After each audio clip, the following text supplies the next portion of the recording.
Mr. Ferris. Salute, begin. I pledge allegiance to the flag of the United States of America and to the republic for which it stands, one nation, under God, indivisible, with liberty and justice for all. We'll have a moment of silence.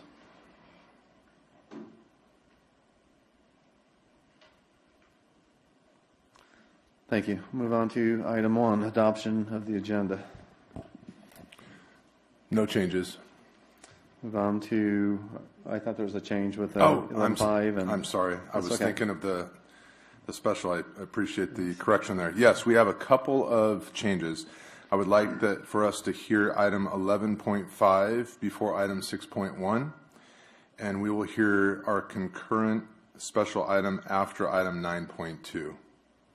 Okay, thank you, Dr. Ostash. Move on to item 2, approval of minutes of the special meeting of November 13th, October 27th, and the special and regular meeting of October 15th, 2020. Any corrections? Those minutes will stand. We have no programs and presentations. We have no public hearings. Move on to item 5, reports and communications. Item 5.1, student members report. Madison, did we get you fixed? Okay. Yeah, we can come back. We'll move on to item 5.2, reports from members of the board. Mr. Ferris? I guess I just want to make a couple of comments and share a couple of thoughts. It's clear that as we continue to move forward and to try to move forward, that there are new challenges every day. And from the perspective of a board member, I understand that it is our responsibility to set the direction.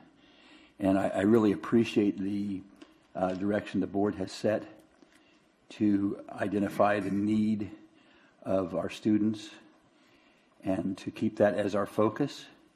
And then the particular concepts that we put in place to guide us, our guiding principles, so that we can continue to attempt to move forward with those principles in mind. And I think it's critical that we continue to reiterate that we know that there are students whose needs are not being met in the present circumstance, and we've got to continue to adapt what we're doing to attempt to meet those needs. And it strikes me that in order to do this, it takes a great deal of effort. And a lot of people are working very hard at doing that. And in some respects, when you look, and we've made some gains. We've got those cohorts open now and moving in a positive direction. And in some respects, they looks like such a small gain for such a large investment. But I think we've got to identify that is indeed forward movement. And it's a benefit to those kids that they wouldn't otherwise have. And it's kind of like that kid on the beach with the starfish story. It makes a difference to that one. And we've got to continue to build on that. And I appreciate the fact that after the board set that as kind of our direction, that the administration and the staff and the teachers are working diligently toward that, even though in some ways it becomes so discouraging it feels almost like you're not getting anywhere. I think we are getting somewhere. It is slow movement, but I think we need to celebrate that whatever level that slow movement is and identify that it is forward movement, and we need to continue along that path. And so that's one board member's opinion. Correct me if you feel differently. If you think it's where we're still supposed to be heading, then let's share that thought with our administration so that we know that we're doing what we need to be doing. Thanks. Thank you, Mr. Ferris. Mr. Rockwell, do we have you online? I am here, but I don't have a lot to add to what Mr. Ferris had to say. I would say that, not only are we dealing with the challenges that Bill eloquently articulated, but, all of these changes are happening in environment where it's ever changing, and you know, we make a plan to turn to the right, and all of a sudden there's a roadblock to the right, and we got to turn left. And so none of this is easy, and appreciate the diligence with which everybody is working through the challenges, and also you know, the patience that most folks are having with this as we work our way through it. Thanks. Thank you, Mr. Rockwell. We'll move on to item 5.3, Superintendent's Report. Dr. Ostash. Thank you, Mr. President. You know, to your points, Mr. Ferris, I appreciate that. I noted last month that we started posting our district goals up on the backdrop there to keep those front and center. But the board also did provide guiding principles that we have been using all along as a touchstone for making decisions. And I'll just remind those who are here and who are watching on TV that or YouTube, that our guiding principles are these 5. The health and safety of students and staff, first and foremost. Follow the law and take all reasonable steps to follow appropriate guidance. Socialization and connection with students. Provide nutritional services to our students, and to optimize our means of educating our students. And it's really nice to have that wisdom and the guidance that the board provided to us, because we're able to look at that every day and use that as a touchstone for making all the decisions associated with planning and collaborating with staff. I'll give the customary attendance report. In month 2, our total enrollment was 4,921. Last year this time was 5,164, so we're down 243. And as I noted last time, that of the 243 we're down, 99 of those are from our transitional kindergarten and our kindergarten enrollment. So we see opportunity there, and it's important to us that we maintain our very strong connection with families now, but also to reconnect with some who are not with us right now. And so we are respectful of that, and we want to stay connected there. I'd like to report the election results for board member seats. Although the results are not yet official, I have observed the results to include all precincts. So I'd like to congratulate our 2 incumbents, Mr. Mike Scott and Mr. Bill Ferris, on their re-election to their 4-year seats. And also I'd like to announce and congratulate Dr. Chad Hauk, who won election to serve out the remainder of the 2 years that for the seat that Miss Amy Castillo-Covert had held.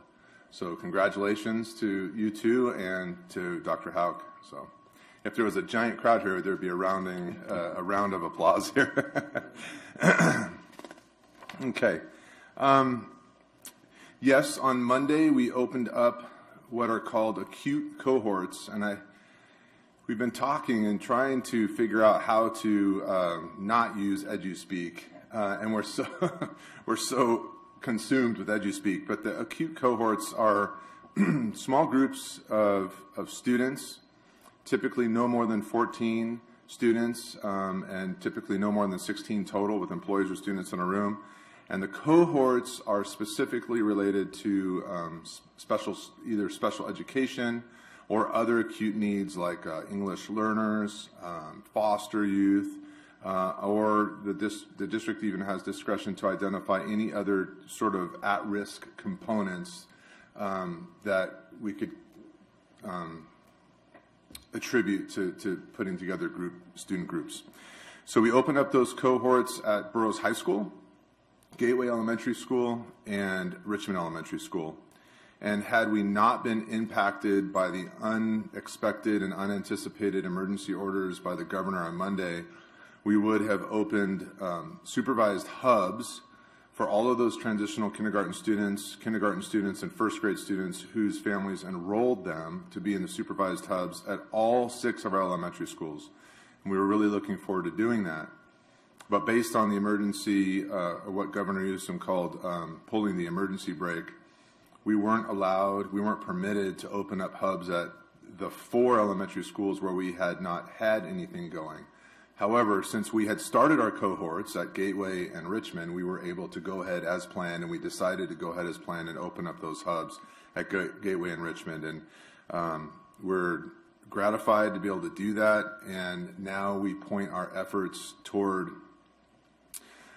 planning and collaborating with our teachers and staff and our bargaining units, and look to the next few weeks to find a way and the ways to open up at least one cohort at all of the remaining 7 campuses, so that we can increase our footprint in serving students who need that service, students who are at the greatest risk of learning loss, and also our earliest learners. Our earliest learners are those who, teachers might describe as having those biggest fears and anxieties about teaching those formative literacy and numeracy lessons in ways that are really important at that age bracket to learn. So we're excited about making sure we serve our most at-risk students and our earliest learners. A few months ago, I highlighted some areas of concern and acknowledged challenges that are very difficult for Sierra Sands and for all school districts to contend with, and we have been working tirelessly to improve services in those challenges. And I wanted to highlight 2 specific challenges right now that are right now front of mind, and I want to acknowledge it and describe some of the services we have and some of our goals. So the 2 areas I want to highlight this evening is the mental and emotional health of our students, our teachers, our staff, our families. And I don't think there's really any one thing that any organization can do to completely solve it, but I think there's a lot of things we can do to help as many people as possible. One is that most of our employees have health and welfare benefits through SISC, Self-Insured Schools of California, and there are many resources. One of them is called VIDA, V-I-D-A. It's a new service that is included in our coverage. In fact, yesterday, all of our employees in the district with benefits received an email encouraging them to sign up for free health coaching or therapy, even promoting to sign up and meet with your coach or therapist by December 31 to be entered to win an Apple Watch. We also have our employee assistance program, which is eligible to all employees in the district. It's a permanent and included resource for employees who need help, any type of help. And we have worked with employees in the past where if they need some dedicated time, we bring them into our office if they so choose, and they are able to use our phone and talk with somebody right away. We also were alerted to, and we sent this out to all parents, the state of California has created what's called the California Parent and Youth Helpline.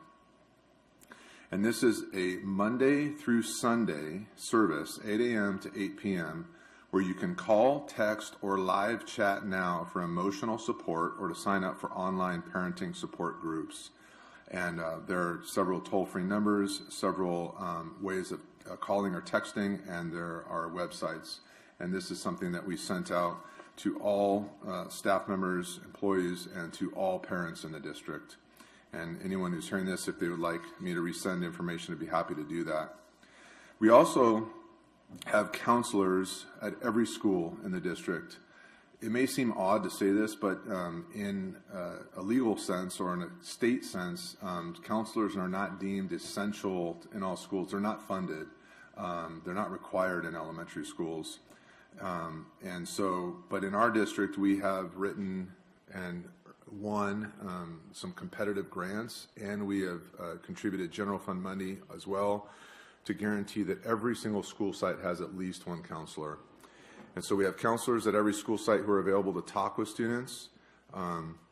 We continue to implement classroom-wide lessons in elementary schools, elementary classrooms with our secondary step curriculum. We are also running small groups at our middle schools to provide an additional layer of support. At our secondary schools, which includes our middle and high schools, we have a distance learning support period every morning.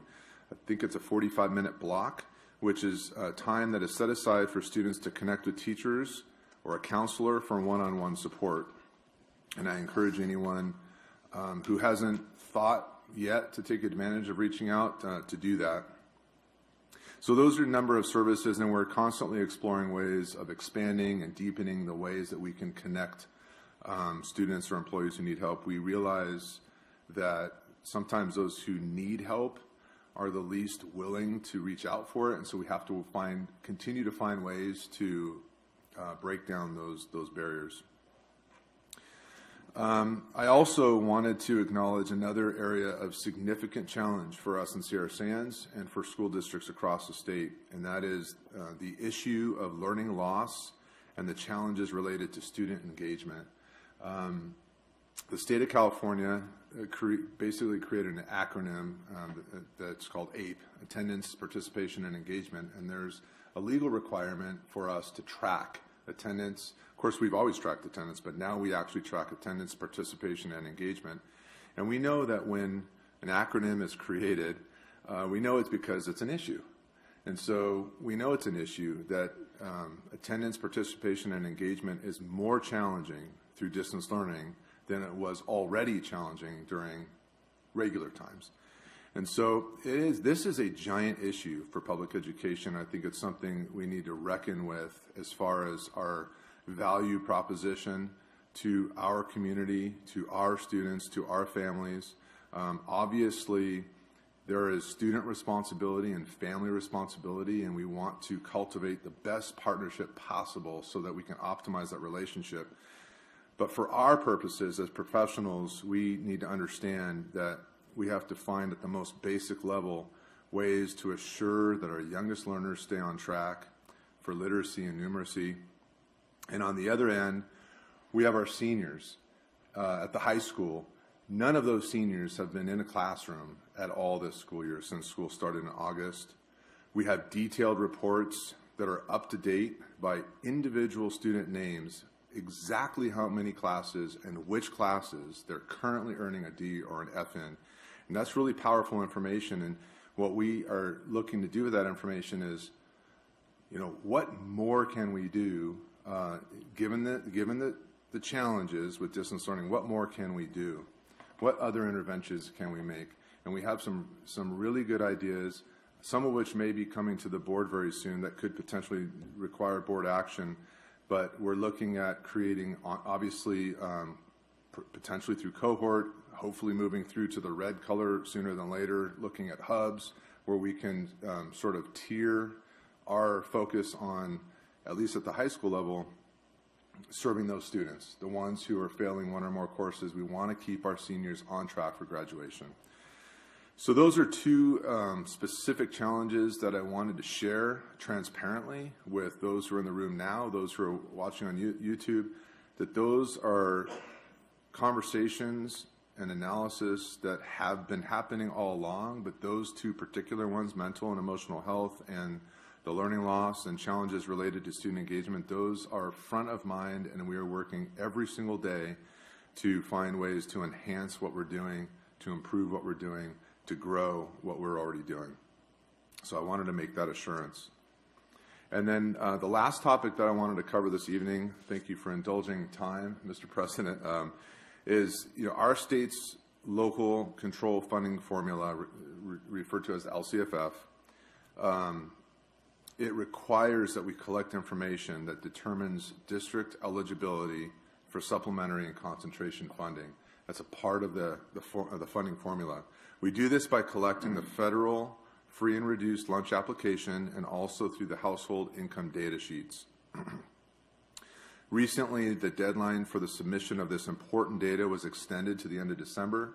That gives us and other districts throughout the state who are all describing real challenges in collecting this data during distance learning, it gives us a little more time.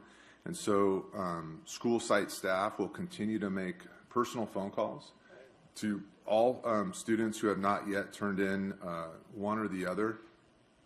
And we're looking to properly remit all this data so that we can guarantee the appropriate level of funding to continue to fund academic and intervention programs that we've put in place. So we really appreciate families working with us to ensure those appropriate levels of funding for the district. And obviously, I just want to also say I know that sometimes words are just not enough, but it is greatly appreciated. The cooperation and the partnership. It's not easy work, it's hard work, but just the cooperation with all of our employees, our community, our families, and our bargaining units.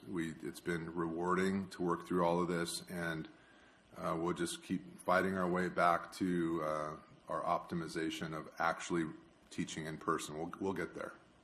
So thank you, Mr. President. Thank you, Dr. Ostesh. And I received a message from our student board member, Madison Johnson. She's unable to connect. Yeah, she offered to drive down here and do the report real quick, but I know she's got volleyball practice, so I offered up Mr. Ferris to do it in her place, and she was good with that. So we'll move back to 5.1 for the... So you didn't offer up yourself. You I know. Okay, I get it. I told her we could do it. Thank you, Mr. Ferris. I don't get mad. Just get even. So, Murray Middle School. Murray has been busy in the last month with activities and Spirit Days. Students and staffs participated in Red Ribbon Week with Spirit Days, Lay Off Drugs, Dream of a Drug-Free World, Put a Cap on Drugs, I Must Ask You Not to Do Drugs, and Scare Away Drugs. Murray Concert Orchestra joined Burroughs and Monroe in participating in an annual Scary Music Party that was held virtually this year. Murray teachers nominated 74 students for Student of the Month in August and September and are nominating students for October now. Congratulations to all the students who were nominated. Murray PTO Virtual Fun Run is planned for November 23rd and 24th. Walk run anywhere at your own pace for an hour. To participate, check out the Murray Middle School PTO Facebook page for more information. Go Mustangs. And from Monroe Middle School, through the end of October and the beginning of November, James Monroe students have been participating in a variety of fun activities, including costume spirit days, baking competitions, karaoke with the counselor, and creating Among Us characters, drawings in art while learning about Cubism influences. Between these engaging activities and dedicated teachers making classes a meaningful place to be, students have continued to improve their attendance. Good and improved attendance standings continue to earn raffled reinforcements like drinks from the drive-through dairy, pizza from Pizza Factory, and one student even won a Steam gift card for tripling his attendance, which is now over 97% over the last 3 weeks. Most recently, teachers have collaborated to create an enrichment intervention program during the school day during English and math classes. Students who are making progress in academics have the opportunity to engage socially with their peers while supervised by the counselor or librarian in a more relaxed setting with fun activities. Those who need some additional help get some small group intervention time with their teacher to focus on needed skills and makeup work. We are excited to offer this additional support and are grateful that families empower teachers to give students the best access to education during a difficult time. And from Mesquite High School, our annual Halloween celebration was a success. We had some fun with our Halloween Spirit Week, which included a pumpkin carving and spooky digital learning contest, among others. We had a school-wide community which was held via Zoom and included a costume contest and a Halloween trivia Kahoot with gifts, cards, and prizes for all winners.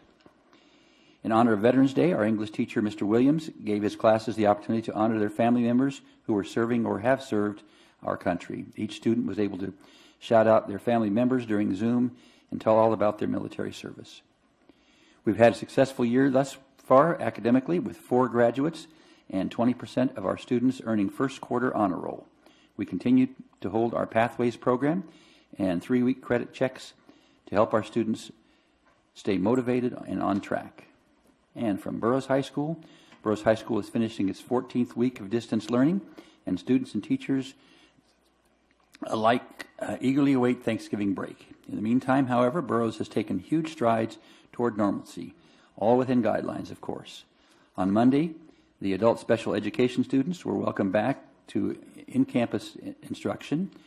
We are excited to have 4 students returning from Monday through Thursday from 7:45 a.m. to 11:45 a.m. Small groups of band, color guard, and drumline have also returned to campus to practice, as well as multiple athletic programs. WASC, through the Burroughs High, which is Burroughs High is accredited, preparation is underway. Individual focus groups have already had 2 successful meetings through Zoom. On November 7th, a small group had the chance to take the SAT in person.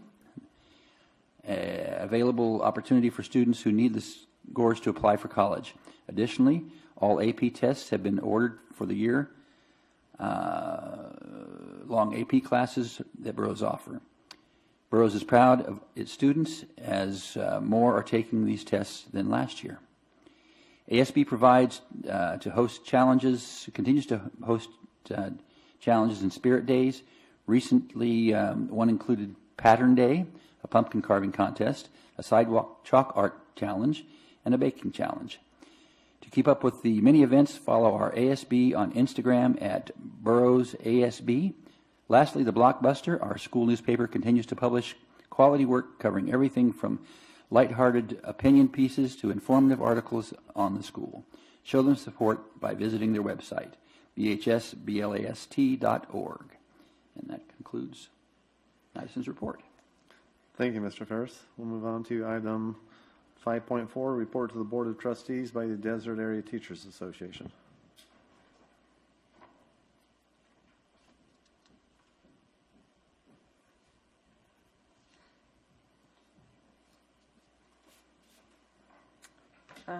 Good evening, President, Doctor, people. It's been one of those days. I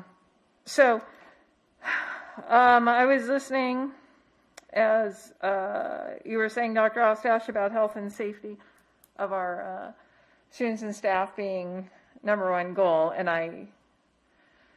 I'm really hopeful that that is indeed the #1 goal. And if we're going to stay connected with our families, we have to put their safety and the safety of me and my colleagues first. That's absolutely critical, and that should go without saying. Everything else is inconsequential, is unnecessary.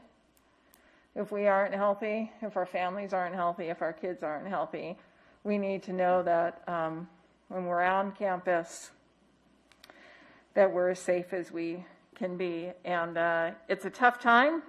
Nobody likes this, but it's what we need to do. And I hope we keep that idea of our health and safety of staff and families as a #1 goal, because it needs to be.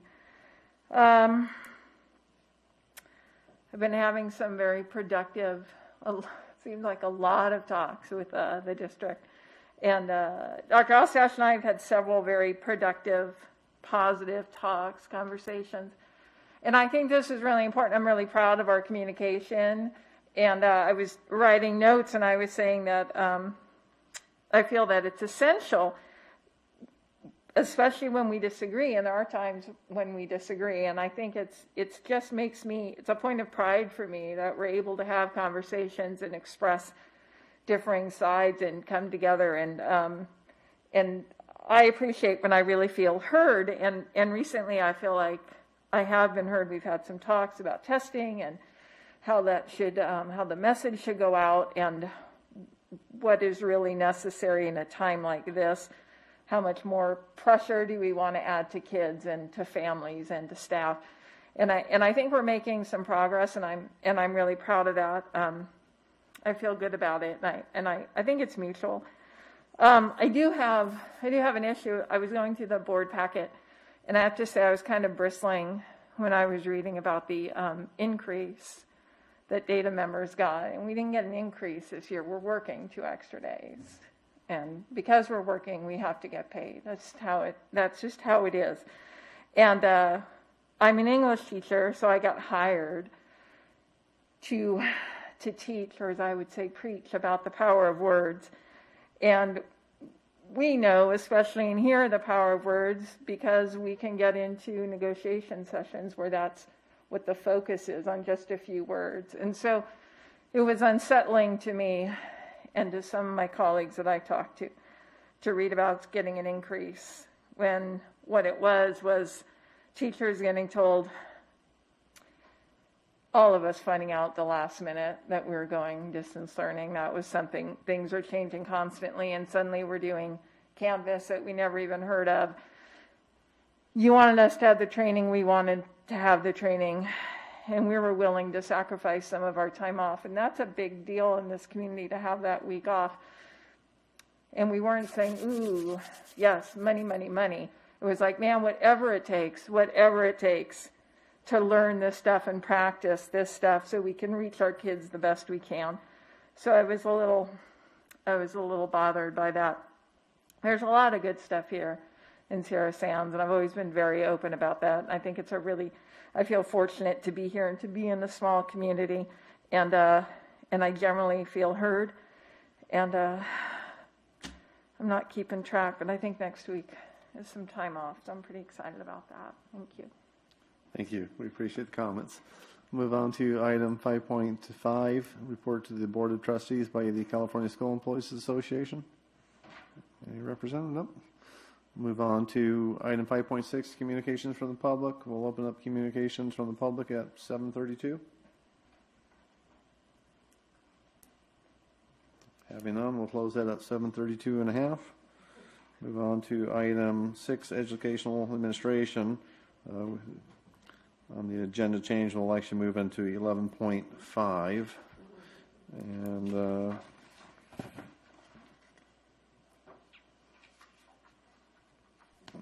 looks like 11.5 is approval of contract with Vector USA to provide private LTE network infrastructure implementation. Mr. Morrison, and I think you're appearing via Zoom. I am. Can you guys hear me okay? Yes. All right.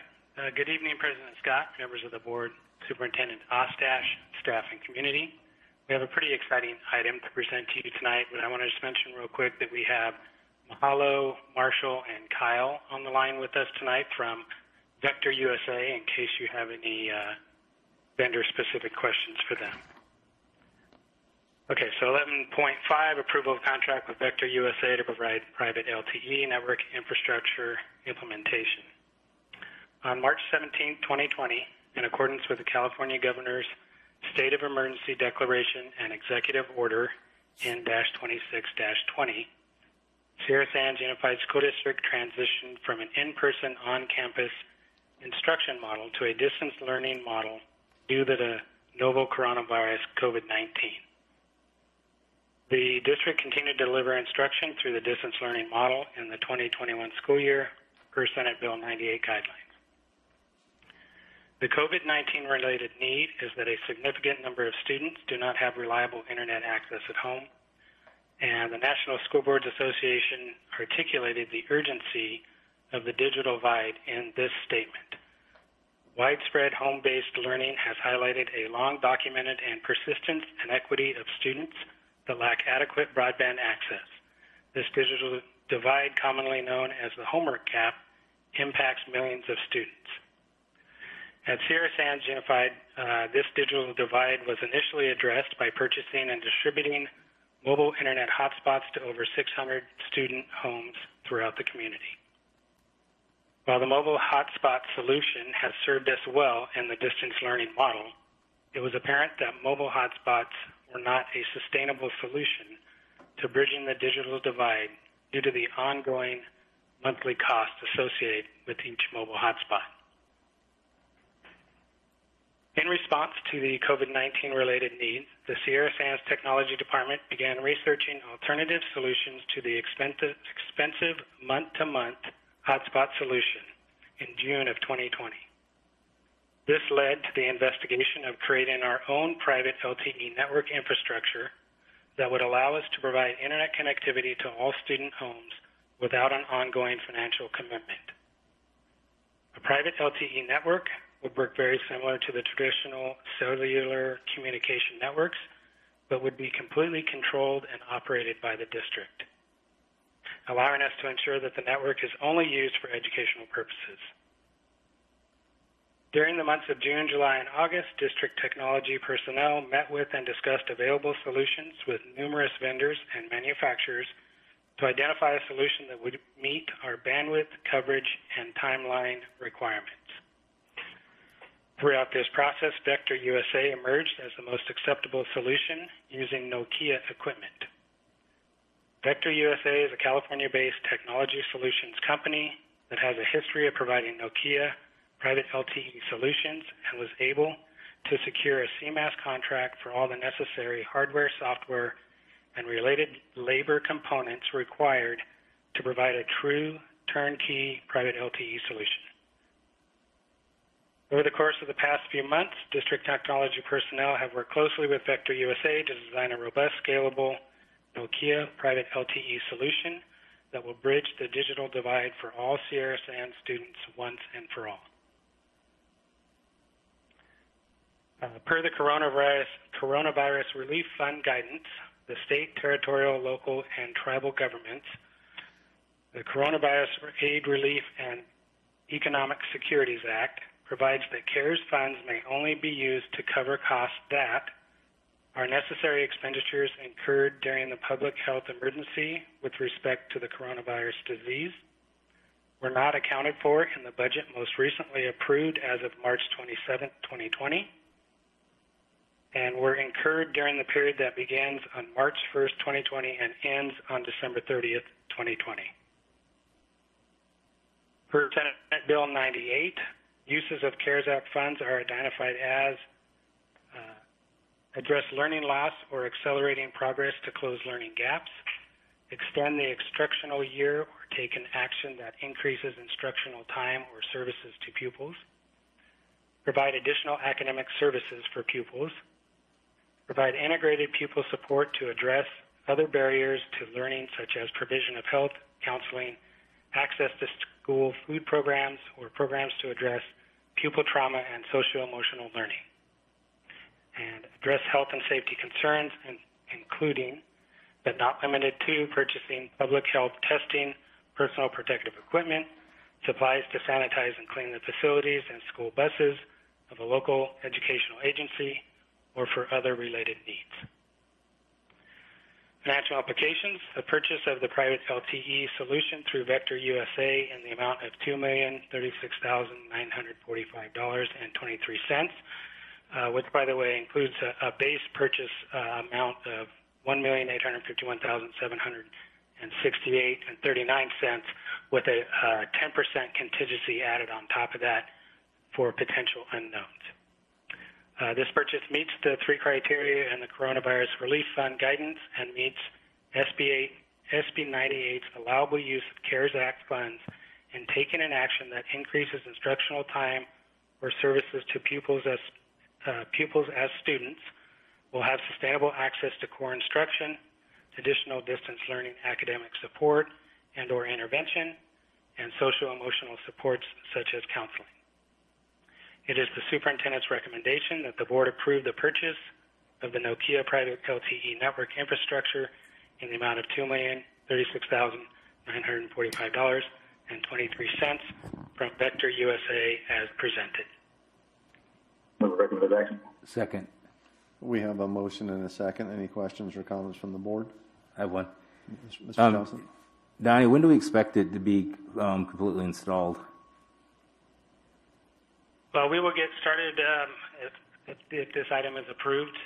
We will start working right away with Vector USA. They're going to come out and they're going to do a more in-depth site survey of the area and really kind of map everything out.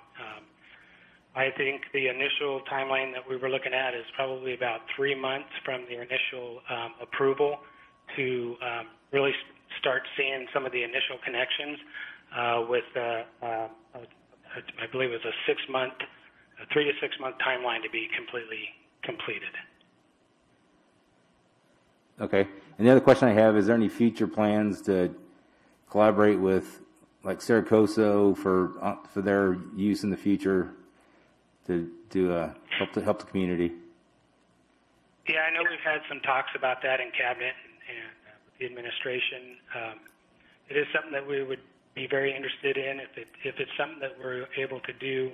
One of the things we have to keep in mind is some of the E-rate, some of the other guidelines and rules that we have to stick by when it comes to student connectivity and things of that nature. But that is definitely something that we are open to discussing.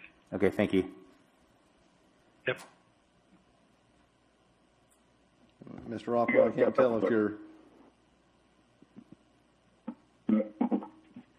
The first is, having a job working for the federal government. I'm always real worried about the financial sticklers and how we manage these things. And I know that one of the requirements for this funding is that it has to be, I'll loosely use the word spent before the end of the fiscal year. And very often in the federal government, spent means actually expensed, meaning service delivered on hand and paid for. And if it is not, then, a lot of times the money evaporates. And I think we've talked about this before, and I think the answer I got was that, no, we're sure that as long as we essentially let the contract before the end of the calendar year, that will be okay. But I just, wanted again to find out what kind of assurances we have that we're not going to be stuck with a $2 million bill if the CARES funding dries up on January 1st. Yeah, I know that we have, again, talked about that in Cabinet. I know that we got some legal counsel, and I can't remember the gentleman's name. He came, and we talked about that. I think the stickler, and Pam would be able to answer this question better than I, but we did ask that specifically, and I believe the answer was as long as that we had a PO in place and before that time frame, and it wasn't like December 29th kind of a thing, that we would be okay in that sense. And also note too that the big portion of this project obviously is the equipment expense, and that obviously will already be in the works by December 30th. The guidance looks like Ms. Smith came up here to add on to that. The guidance we were given, as long as that purchase order has been approved, it will count as an obligation and can be used as a CRF expense. So as long as we have the purchase order in place at this time, we're good. Okay, thank you. Mr. Rockwell, was that your last comment? No, actually it's not. I had one other one. One of the things that surprised me, not knowing a whole lot about the technology and all of that, when I sit in my house and I have a 130 megabyte download and 40 or 50 upload, when I look at the specs of the system that we're talking about, I think it's like 8 down and 2 up, something like that. And I keep thinking, man, there is more and more need for speed and bandwidth as we continue to add more and more requirements for, high-speed video and all the collaboration tools and all those kinds of things. Is 8 down and 2 up sufficient for, to get us through at least 4 or 5 years before we have to upgrade something? Yeah, so one of the things that we know right now is that each individual Zoom connection consumes about 2 meg. Actually, I think it's a little bit less based on our testing, about 2 megabits per second. And right now, that is the biggest consumption of bandwidth that we're requiring of our students as of right now. So there's a couple of things that go with that. One is, well, I should say that the system is dynamic in the sense that we can scale up and down based on individual. So as it stands right now, this is based on 2,000 students all getting 8 meg per second.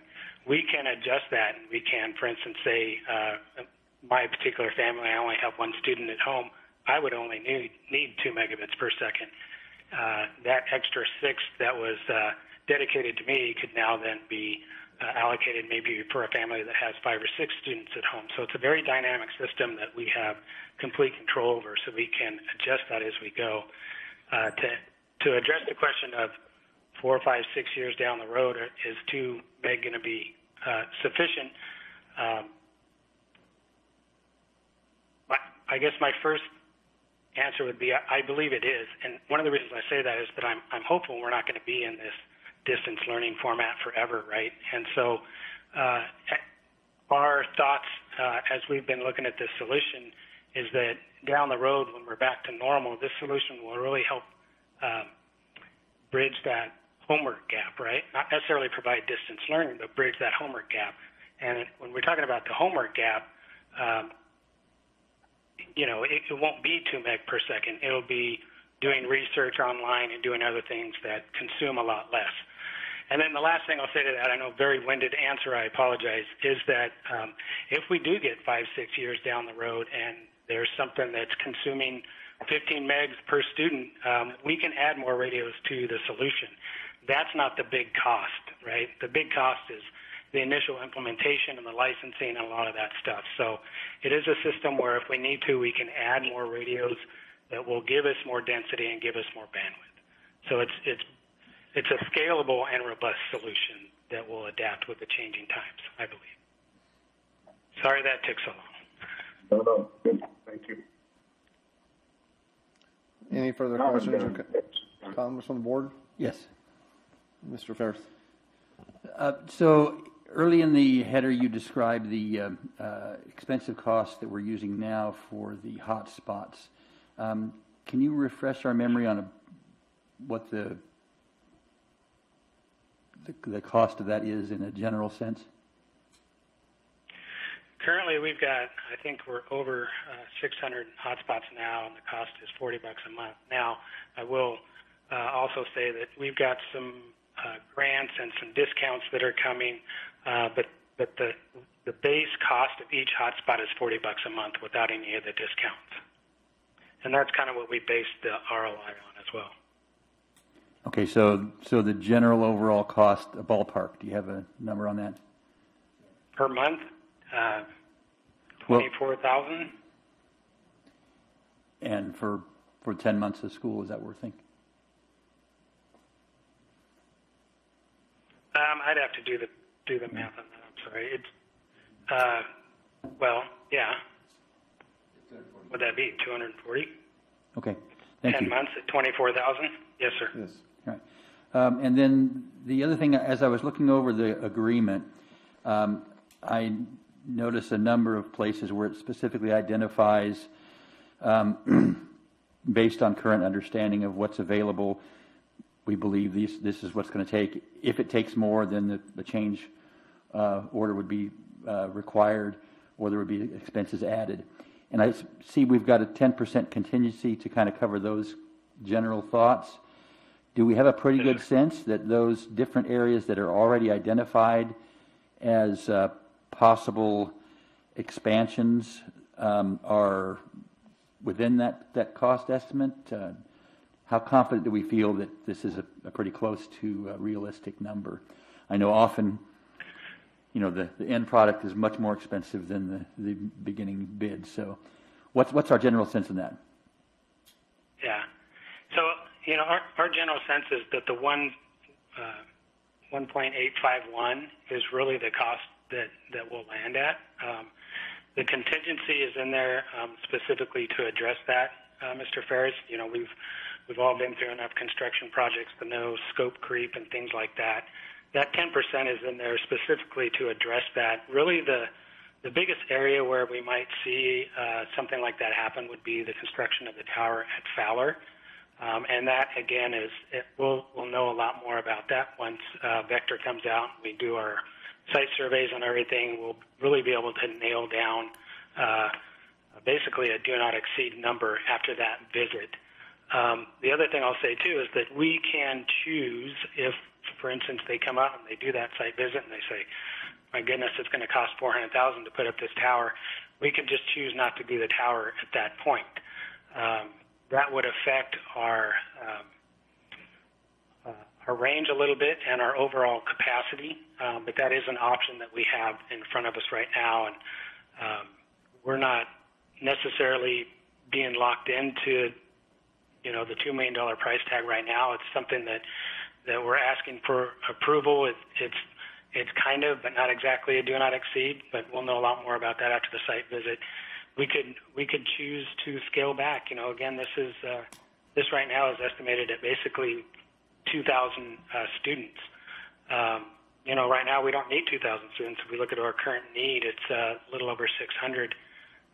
So we could choose to scale back on end user devices. I think that totals for the whole project 500 and something thousand, if I could find it. 545,000 for the 1,900 indoor gateways. So we could choose to scale that back. So I don't anticipate that we will go over the 2 million. I really think it'll be a little less than that, or we'll hit that mark and won't go over it. Thank you. I know we've had enough of those experiences. I just want to make sure we're really getting a general sense if this is really where we're going to end up. Thank you. Mr. Johnson. Yes, sir. So that's one quick question, since you have the contractor online. What's their performance history of doing these private LTE systems around? Do we have references from other districts or other cities that's used them, or what's their credentials? Is that a question specifically for Vector? Well, it's for you, but they're listening, so Yeah. they might be able to answer the question. There hasn't been too many districts that have done this yet. It's something that the CBRS, Citizens Broadband Radio Spectrum, is not necessarily new. It's been around for a while, but it's been locked up in FCC licensing. So it's just recently been, the FCC's just recently changed it where it's available to school districts and entities like us to utilize it. So there's a lot of people scrambling right now to implement this.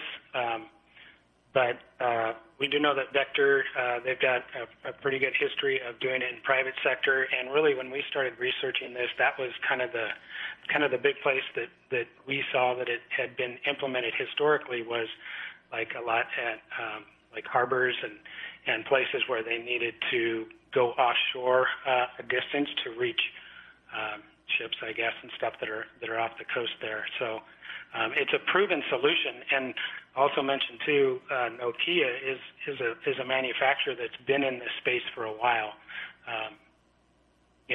When we first started looking at this solution, we saw some solutions from other manufacturers that you could tell they were trying to gear up to address this. But when we started looking at this Nokia solution, it's something that they've been doing for a while. So we feel really good about going with the Nokia solution, because Nokia is a player that's been in this space. We know Nokia is good at making cell towers or antennas and the equipment that runs them. So for us, I know that was one of the key decisions to go with this particular solution.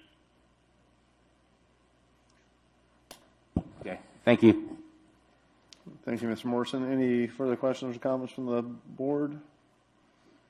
Any questions or comments from staff or the community? We have a motion and a second. I'll call for a roll call vote. Mr. Johnson? Aye. Mr. Ferris? Aye. Mr. Rockwell? Aye. Aye. Myself, aye. It's unanimous.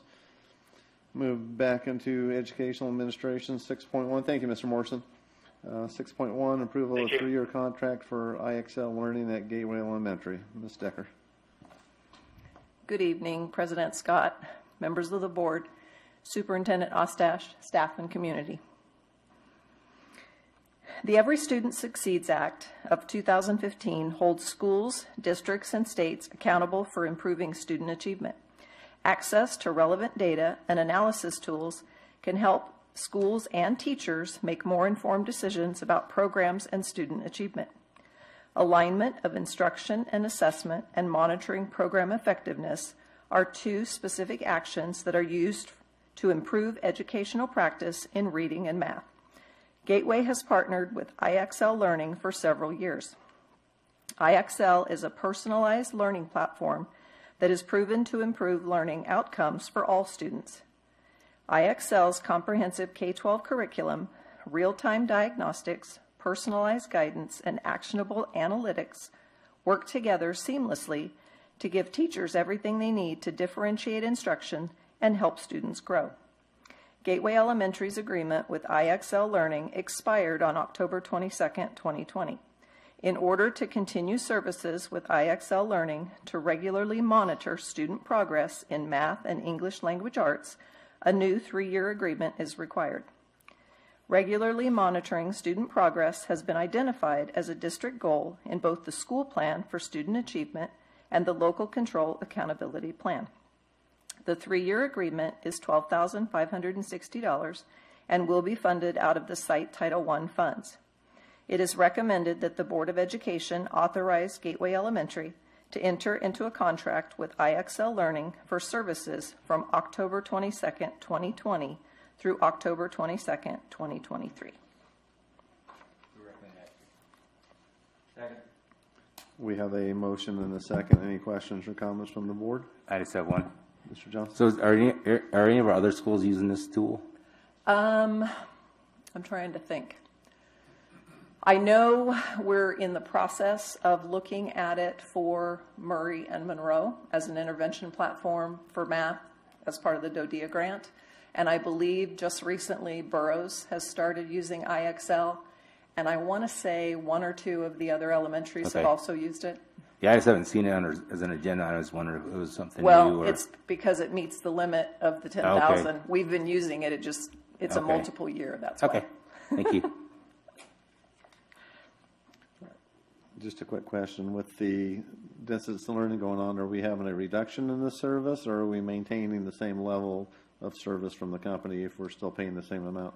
It'll be maintaining. They actually gave us a reduction because we did a multi-year. So, because Gateway's been using that since I was there, so many, many years. Okay, thank you. Any further questions or comments from the board, staff, or community? We have a motion and a second. I'll call for a roll call vote. Mr. Johnson? Aye. Mr. Ferris? Aye. Mr. Rockwell? Aye. Myself, aye. It's unanimous. Move on to item 6.2, approval of Torchmate plasma cutting system for Metal 1, 2, and 3 classes at Burroughs High School. Ms. Decker. Career Technical Education is a program of study that involves a multi-year sequence of courses that integrates core academic knowledge with technical and occupational knowledge to provide students with a pathway to post-secondary education and careers. Burroughs currently offers 7 different CTE pathways. One of the pathways is welding and materials joining, which consists of 3 classes, Metal 1, 2, and 3. The Career Technical Education Incentive Grant is a grant established as a state education, economic, and workforce development initiative to provide pupils in kindergarten through grade 12 with the knowledge and skills necessary to transition to employment and post-secondary education. California Education Code Section 53070A states the purpose of this program is to encourage, maintain, and strengthen the delivery of high-quality career technical education programs. In 2018-19, CR Sands applied for and received a CTIG grant for $215,758.81. The welding and materials joining pathway is in need of a new piece of equipment. The Torchmate plasma cutter is state-of-the-art in production design cutting. The students will be able to start cutting production grade components immediately. It allows small to medium metal cutting for fabrication and production. Capital outlay, which is defined as any single item of $5,000 or more, requires California Department of Education approval prior to the purchase. Purchases must meet the following requirements. They must be directly related to CTE programs approved for assistance in the LEA's local plan, intended to improve, enhance, or expand the CTE program, necessary and reasonable for proper and efficient administration of the CTE program, add to the district's historical inventory system, and be specific to the CTE program as opposed to a general expense required to carry out the agency's overall responsibilities. The CDE approval has already been obtained. The cost of the plasma cutter, the power supply, and unlimited student licenses for design and art is $30,033.98 and will be funded out of the CTIG, which is our CTE grant. It is recommended that the Board of Education authorize the purchase of the plasma cutter for Burroughs High School Welding and Materials Joining CTE pathway as presented. Second. We have a motion and a second. Any questions or comments from the board? Is it true we're going to offset part of this cost by having Vector hire our students to start building their towers, or no? If they finish their pathway. I was curious. They just have to do it through distance learning, though. Yes, yes. I was tempted to say that I'd vote for it if I get to play with the toy. Yeah, no, it's, You have to ask the instructor. that sounds like a nice piece of equipment. So, any questions or comments from staff or the community? We have a motion and a second. I'll call for a roll call vote. Mr. Johnson? Aye. Mr. Ferris? Aye. Mr. Rockwell? Aye. Myself, aye. It's unanimous. Move on to item 6.3, approval of purchase of vinyl composition tile for 6 St. Anne's classrooms. Ms. Decker. The Coronavirus Aid, Relief, and Economic Security Act establishes 2 new funds to which non-public school equitable services requirements apply. Specifically, a local education agency that receives funds under either the Governor's Emergency Education Relief Fund or the Elementary and Secondary School Emergency Relief Fund are required to provide equitable services to students and teachers in non-public schools in the same manner as provided under Section 1117 and 8501 of the Every Student Succeeds Act. The services and benefits available to non-public school students and teachers are the same as those available to public school students and teachers. Control of the funds for services and assistance provided to non-public school students and teachers under the CARES Act programs and the title to the materials, equipment, and property purchased with such funds must be in a public agency, and a public agency must administer such funds, materials, equipment, and property. In other words, no funds may go directly to a non-public school. In addition, services for non-public school students and teachers must be provided by a public agency directly or through contract with another public or private entity. St. Anne's School indicated their intent to participate in the federally funded programs with Sierra Sands for this school year on May 28, 2020, and the consultation occurred on September 3, 2020. St. Anne's School received a waiver to return to in-person learning recently. In response to the need for floor coverings that are easy to clean and sanitize, they want to install vinyl composition tile in 6 of their classrooms. The floor covering, installation, and removal of existing carpet for 6 classrooms is $23,026. The cost will be funded out of the Coronavirus Aid, Relief, and Economic Securities Act for the Elementary and Secondary School Emergency Relief Fund, which allows any activities authorized under the Elementary and Secondary Education Act, IDEA, Family Literacy Act, and the McKinney-Vento Act. It is recommended that the Board of Education approve the purchase of the floor covering to support in-person learning at St. Anne for the 2021 school year. Second. We have a motion and a second. Any questions or comments from the board, staff, or community? Call for a roll call vote. Mr. Johnson? Aye. Mr. Ferris? Aye. Mr. Rockwell? Aye. Myself, aye. It's unanimous. Move on to item 6.4, approval of district English Learner Master's Plan. Ms. Decker. Much has changed since the last EL Master Plan was written in 2015, including the passage of Proposition 58 in California, which has opened the door for bilingual education programming and supports biliteracy and updates to English proficiency standards.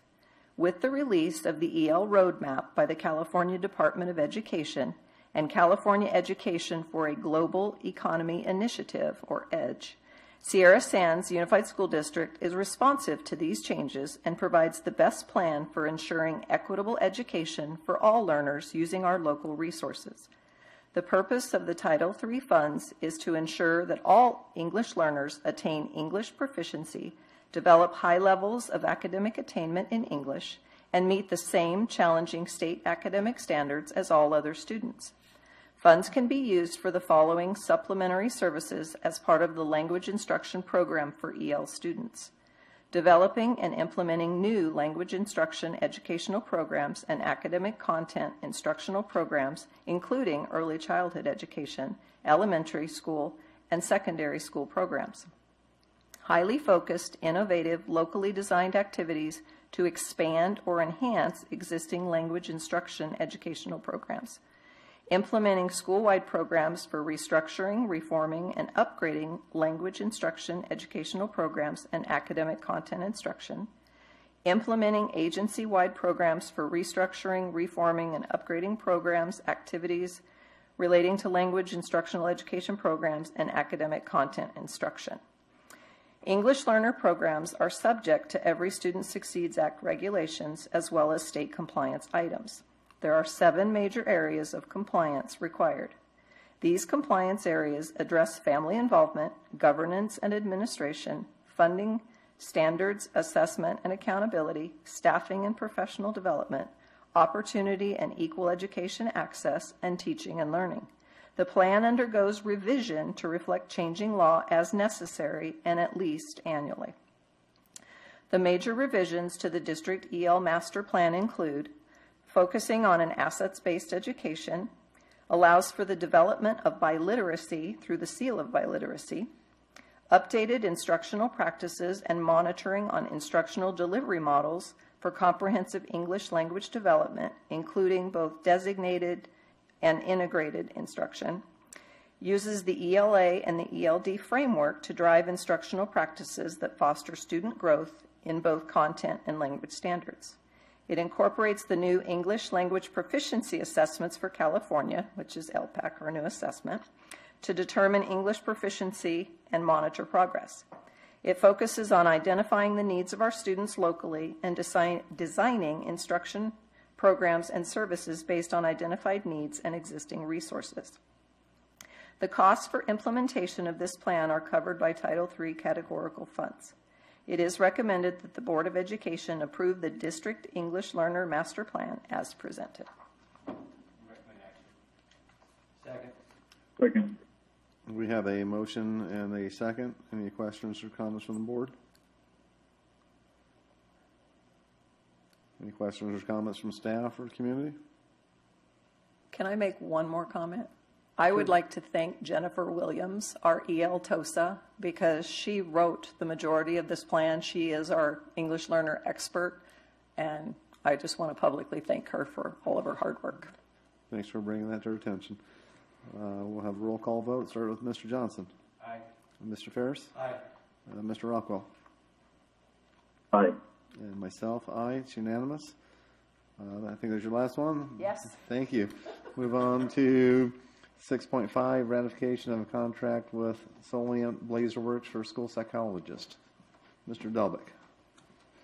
President Scott, school board members, Superintendent Ostash, colleagues and staff. Item 6.5, ratification of a contract with Solvent Blazerworks for school psychologists. Background information. On March 17, 2020, in accordance with California Governor's State of Emergency Declaration and Executive Order N2620, Sierra Sands Unified School District transformed from an in-person, on-campus instruction model to a distance learning model due to the novel coronavirus COVID-19 pandemic.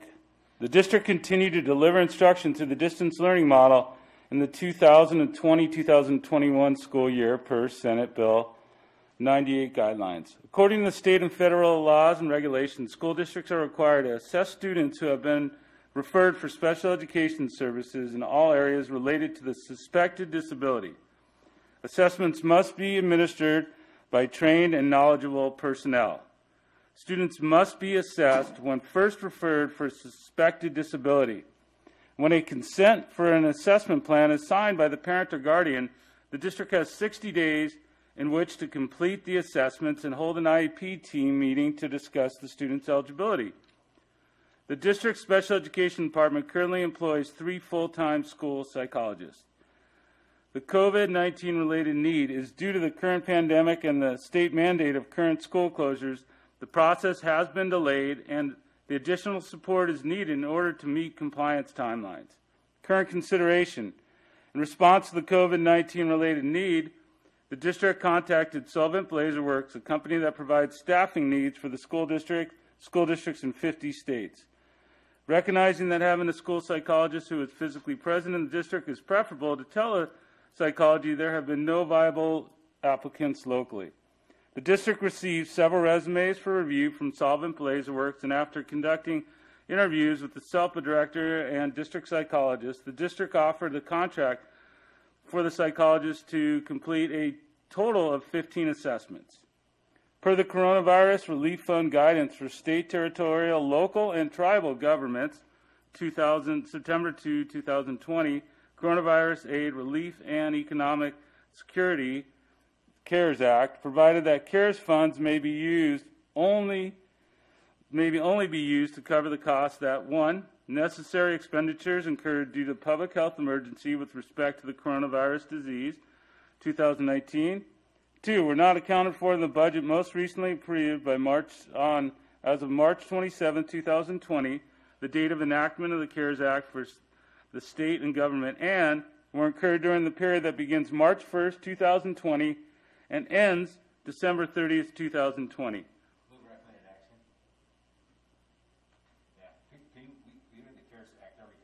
Yeah, absolutely. Okay, thank you. We know what's in there now. Go to the financial implications. Sure. Financial implication. The estimated cost of psychologist service is $18,000, which will come from the CARES funding budget. This purchase meets the criteria for the 3 criteria in the coronavirus fund.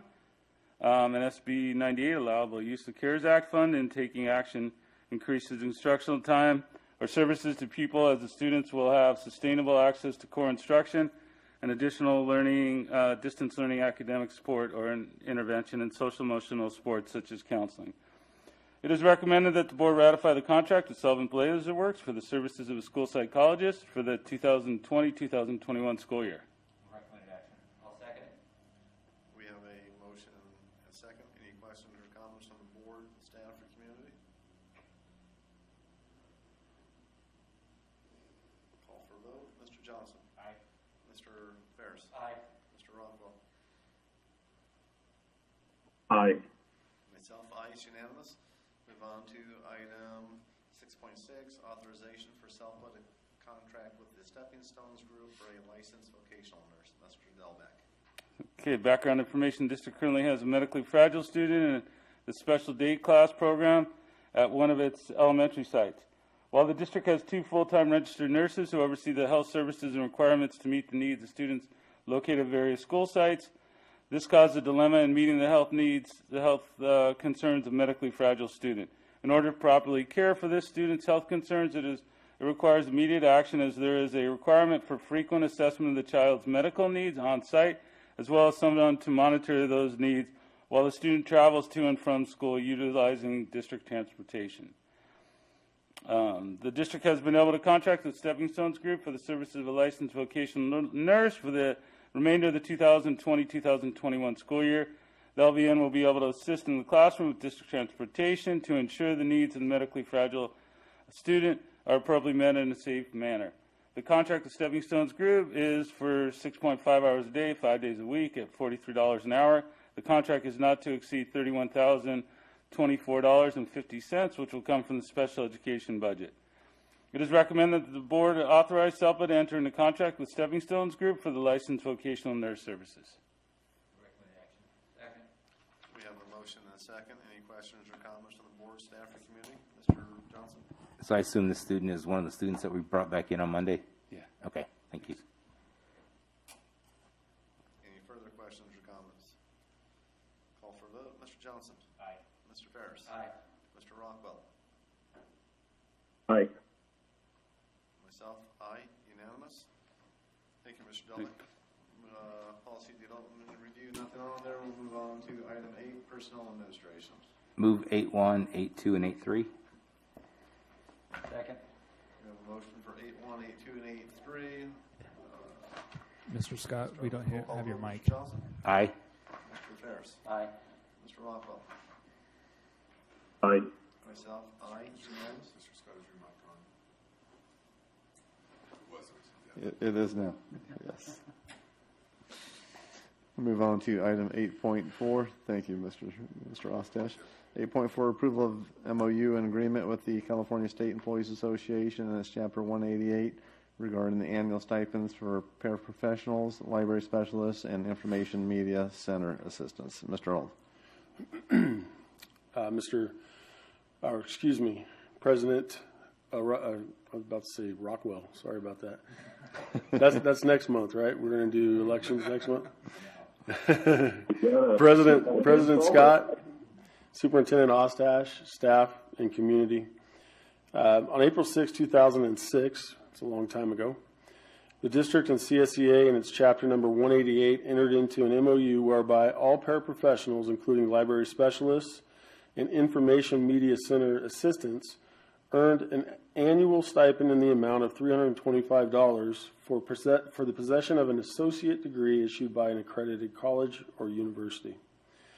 Pursuant to its terms, the MOU expired on June 30, 2008, but it permitted the parties to continue the MOU should they wish to do so. Consistent with the April 6, 2006 MOU and the parties' mutual intent, the district has provided all paraprofessionals, including library specialists, with the annual stipend. In recognition of the importance of having employees actively involved in lifelong learning activities, which benefit the employee and the district's instructional programs, the district shall continue to provide the stipend in the amount of $325. I'll skip to the part then why we're here. So the California Public Employees Retirement System, CalPERS, has recently requested an updated MOU to justify the earnings for employees who possess an associate degree. The terms included in this MOU will address the concerns raised by CalPERS so that their salary is recognized in their retirement. The financial implications are unchanged. The average cost to the district for providing the stipends has been and continues to be approximately $11,375. That's not new. That's the average cost. So it is the superintendent's recommendation that you approve the memorandum of understanding and agreement with the California School Employees Association and its Chapter 188 regarding the annual stipends for paraprofessionals, library specialists, and information media center assistants. Second. We have a motion and a second. Any questions or comments from board, staff, or community? I just have one. Mr. Johnson? So we get $325 for associates. Do they anything for a bachelor's, master's, or PhD like our other members do? Currently, we don't have any that possess that. Okay. So it hasn't come up yet, but it would be something we would definitely. I was just wondering if we want lifelong learners, that's a Mm-hmm. benefit of doing that. So, okay, thank you. We'll have a roll call vote. Mr. Johnson? Aye. Mr. Ferris? Aye. Mr. Rockwell? Aye. Myself, aye. It's unanimous. Move on to item 8.5, authorization for a one-time off-schedule increase in compensation for management positions. Mr. Old. So I'd like to acknowledge Ms. Poole's comments about the language here. I certainly agree that language is important, and it definitely was never my intention to in any way diminish what took place at the beginning of the school year. It was a monumental effort by everyone involved. It wasn't something that anybody wanted, for sure. This was actually a paragraph that I rewrote a number of times, trying to be sensitive to the situation, because I recognize that there are a lot of everybody stepped up, everybody went the extra mile, and so forth. So I just want you to know that, and if you can please express that to the others, that was never our intention. So, a special board meeting on August 6, 2020, the board approved a memorandum of understanding with the Desert Area Teachers Association regarding the addition of 2 additional contract days to the 2020-2021 calendar. These days were used to provide professional development, as the district had adopted and implemented Canvas as our learning management system. The additional 2 days of compensation represent a total increase of 1.08% when salary and statutory benefits are combined. The 1.08% was used to recalculate the data salary schedule for the 2020-2021 school year. The Desert Area Guidance Association was offered the same 2-day increase for professional development. However, DAGA chose not to add the days, and I should have included in there, they already have a longer contractual year. So they had already returned to work, and they felt like it wasn't necessary, and decided or chose not to accept it. And any member of the California School Employees Association and its Chapter 188 who were asked to work beyond their regular contract hours were given overtime pay. The same is true for confidential staff. Therefore, the only group that has not received any additional compensation for extra time work during the pandemic are management team members. The development and implementation of the distance learning model as a result of COVID-19 placed an additional burden on all of the district's employees. Consequently, some members of each employee group were asked to work beyond their regular contracted days. DATA members received a one-time increase in the amount of 1.08%. DAGA members chose not to extend their calendars. Classified and confidential employees submitted timesheets. And in recognition of the additional days worked by members of the management team, the superintendent is recommending that management team members receive a one-time off-schedule increase in compensation of 1.08%. Financial implications: the 1.08% increase for members of the management team will be $34,348 for salaries and $7,413 in statutory benefits, for a total of $41,761. Superintendent's recommendation is that the board approve the one-time off-schedule salary increase for members of the district's management team as presented. Second. We have a motion and a second. Any questions or comments from the board, staff, or community? Have a roll call vote. Mr. Johnson? Aye. Mr. Ferris? Aye. Mr. Rockwell? Aye. Myself, aye. It's unanimous. Move on to item 8.6, authorization for salary placement for the classified management position, Chief Technology Officer. Mr. Old. On July 16th, 2020, the board approved the addition of a cabinet-level position, Chief Technology Officer, or CTO. Subsequent to approval, the former Director of Technology was promoted and is currently serving in this position. When the position was approved, it was determined that the district would not fill the now vacated Director of Technology position. The CTO position has proven to be a timely addition and extraordinarily valuable as the district implemented our distance learning program. With its increased role and responsibilities, the success of our implementation would have been significantly more difficult if it were not for the impact of the new position.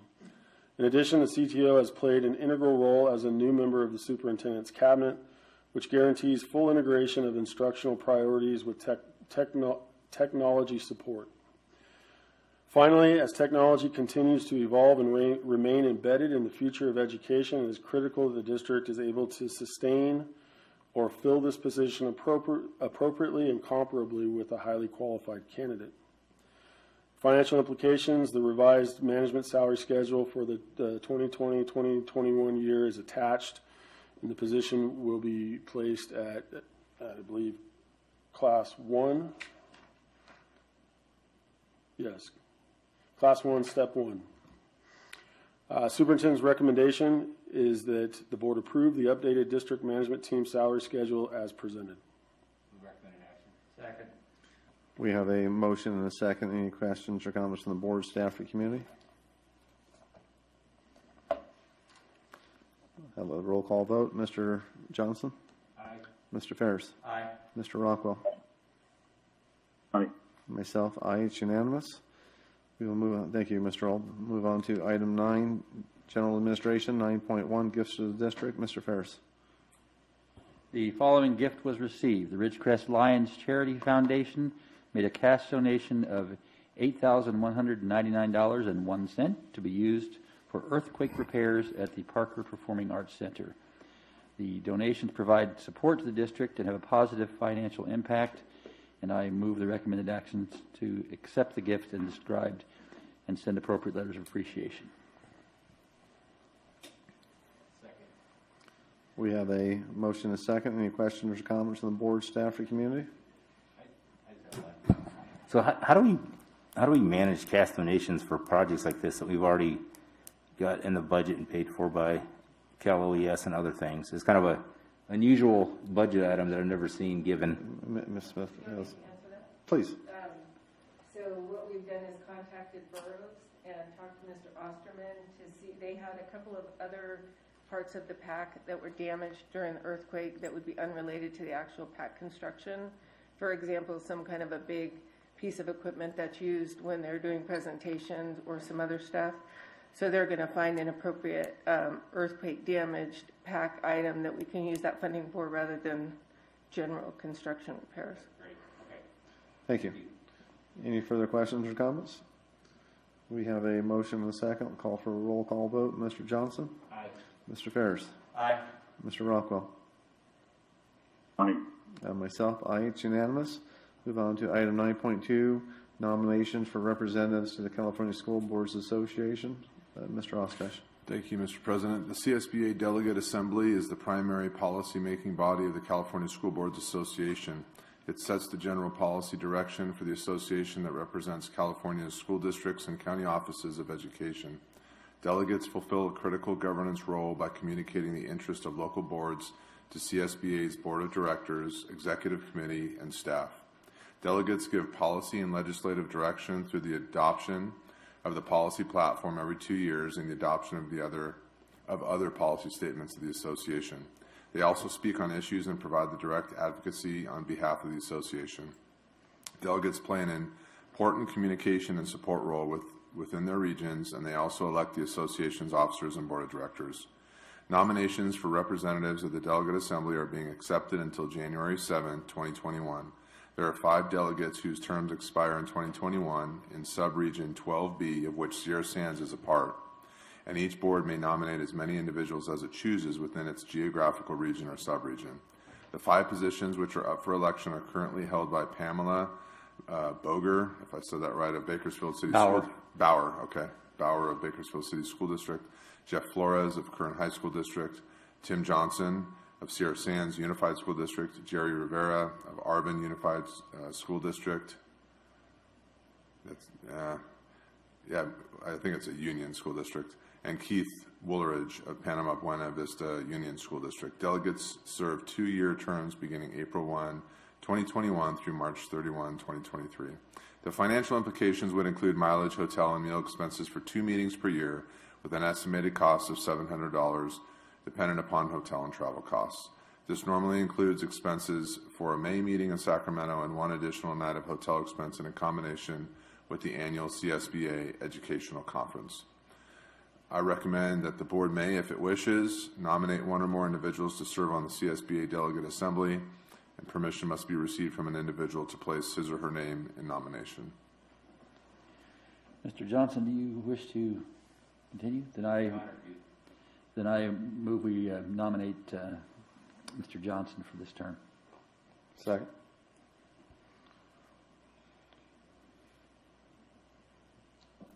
Is that for me to No. yeah, We got a motion and a second? Yeah. No further nominations? We'll have a roll call vote. Mr. Johnson? Aye. Mr. Ferris? Aye. Mr. Rockwell? Aye. Myself, aye. It's unanimous. Move on to item 10. No, we Actually, have- before 10, we'll move into the special concurrent meeting. We'll move into item 2.1, designation of date and time of the organizational meeting of the board. Mr. Ostash. That's me again. Thank you. Education Code Section 35143 requires that each school district hold an annual organizational meeting within a 15-day period commencing on December 11 and concluding on December 25, 2020. Unless otherwise provided by rule of the governing board, the date and time of the annual organizational meeting shall be selected by the board at a meeting held prior to December 11. According to the annually adopted meeting schedule of the board, the regular meeting within the designated period is scheduled for December 17, 2020. There's no financial implication for that, and I recommend that the board designate December 17, 2020 at 7 p.m. as the date and time for the organizational meeting of the board. Second. We have a motion and a second. Any questions or comments from board, staff, or community? We'll have a roll call vote. Mr. Johnson? Aye. Mr. Ferris? Aye. Mr. Rockwell? Aye. Myself, aye. It's unanimous. Now we'll move into item 10, construction administration. 10.1, report to the board, construction activities and issues. Mr. Coit.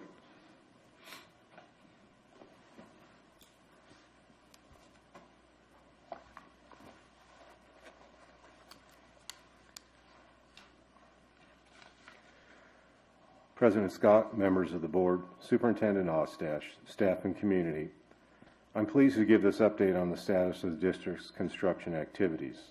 This report is for informational purposes only, and no action is required. Borough's PAC repairs. Repairs to the PAC started on October 22nd. The project is in abatement and demolition phase at this time, with current completion date for the PAC to be April 21st, 2021. Our DoD project proposal was submitted to the DoD OEA on October 21st. And we're currently looking at the Sierra Vista canopy. Design is complete for repairs to the Sierra Vista canopy. The canopy sustained moderate damage during the July 2019 earthquake. The canopy will require significant repairs to make it structurally sound and bring the walkway and lights up to current code. So we'll be bringing you some estimates on that, I think, at the next meeting. Any questions on those items? Appears not. We'll move on to item 10.2, approval to enter into an agreement with Holders Air Conditioning and Heating and KC Martin Construction for earthquake repair at the Performing Arts Center. Mr. Coit. The district sustained damage to the facilities as a result of 2 earthquakes in July 2019. One of the buildings damaged was the Performing Arts Center at Burroughs High School. Over the course of the last 14 months, the district has worked with Colombo Construction, Ortiz Melby Architects, and the Division of State Architects to analyze, design, and obtain approval for planned construction to repair the building. The district is now ready to commence those repairs. Colombo Construction Company solicited bids for services associated with the necessary repairs at the PAC. It has recommended that the district award contracts to Holders Air Conditioning and Heating for the ductwork repairs and KC Martin Construction for painting. Financial implications, the cost for the contracts are as follows. Holders Air Conditioning and Heating, $88,166. KC Martin Construction, $14,450. It is anticipated that 75% of this funding will be reimbursed by the California Office of Emergency Services. The remaining 25% will come from Fund 40, Capital Facilities Fund. It is the superintendent's recommendation that the board authorize the district to enter into the agreements as presented. Second. We have a motion and a second. Any questions or comments from board, staff, or community? Ms. Coit, I'm just curious. Are we just noticing our local contractors or local trades, are they just getting so busy with work out on base that they're not having time? I mean, I know one company is a local company, but right, we did solicit a local, and he chose not to bid on it. Okay, I just figured they're probably so inundated with work out there that they. Any further questions or comments from board, staff, or community? We have a motion and a second. We'll have a roll call vote. Mr. Johnson? Aye. Mr. Ferris? Aye. Mr. Rockwell? Aye. Myself, aye. It's unanimous. Thank you, Mr. Coit. No, but Ms. Coit, it's always just nice to see local, looking at our local businesses. But, we try. I know. So I figured that was the answer. Move on to item 11, business administration. 11.1, approve an agreement with Granger for a higher rated minimum efficiency reporting valves, MERV HVAC filters. Ms. Smith? President Scott, members of the board, Superintendent Ostash, community and staff. I'm going to skip all the background because we've heard it already tonight and move to current considerations. The district will begin a phased approach for transitioning from distance learning to on-site instruction over the next several months. The district has, as part of this process, developed a COVID school safety plan addressing safety measures and protocols that will be in place when on-campus instruction is implemented. One area addressed in this plan is proper ventilation. MERV measures how much matter passes through an air filter, and ratings are based on a scale of 1 to 20, depending on the minimum size of the particles that a filter can be expected to capture. A filter with a MERV rating of 9 to 12 captures particles greater than 1 micrometer. This includes most dust and common pollutants. A filter with a MERV rating of 13 to 16 captures particles greater than 0.3 micrometers. This includes bacteria, droplets from sneezing, smoke, and most other sources of pollution. The district plans to fit classroom HVAC systems with the highest rated MERV filter available for each system. This purchase will allow for 3 cycles of filter changes over a 9-month period. And I would like to note that over the last several weeks, we've been contacted by several vendors. People are looking at various options for making the air quality in the classrooms good. And if we find better or more cost-effective solutions, we will continue to bring those to the board. And so we will purchase these slowly so that we don't, lock ourselves into the MERV filters as the only solution. Excuse me. This is a 2-pager. The estimate that we got for the MERV filters, for the high-rated MERV filters, is $57,879.13. These would be funded by the CARES Coronavirus Relief Fund. It is recommended that the board approve the agreement with Grainger for high-rated MERV filters for classroom HVAC systems. And as I mentioned, we will proceed slowly once we have this approval. We recommend action. Second. We have a motion and a second. Any questions or comments from the board, staff, or community? I just have one. Can we charge the labor to install and replace these to CARES also? So it's a fine line because HVAC repair and maintenance is pretty much a typical function that our M&O staff perform. And so similar to janitors doing sanitization of classrooms, because typically they're cleaning, that was not considered a legitimate expense. Okay. So we believe probably not. Okay. Thanks. Thank you. Any further questions or comments? We have a motion and a second. Have a roll call vote. Mr. Johnson? Aye. Mr. Ferris? Aye. Mr. Rockwell? Aye. Myself, aye. It's unanimous. We move on to 11.2, request for authorization to sell district buses valued at less than $2,500. Ms. Smith?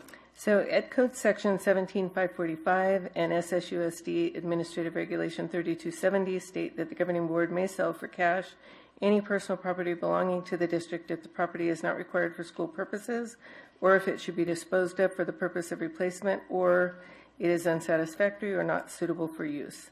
If board members in attendance at a meeting unanimously agree that the property, whether one or more items, does not exceed $2,500 in value, the district may sell the property without advertising for bids. The Transportation Department currently has 6 buses, which are on an attached list, that require significant repairs and are no longer in use. The district has received an assessment from a local recycling center and has determined that the combined value of these buses is less than $2,500.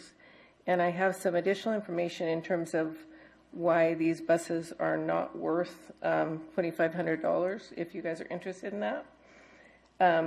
So these buses range in age from 29 to 33 years old and have between 200 and 400,000 miles on them.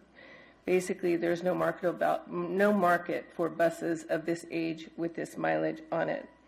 In addition, they're not reliable for transportation.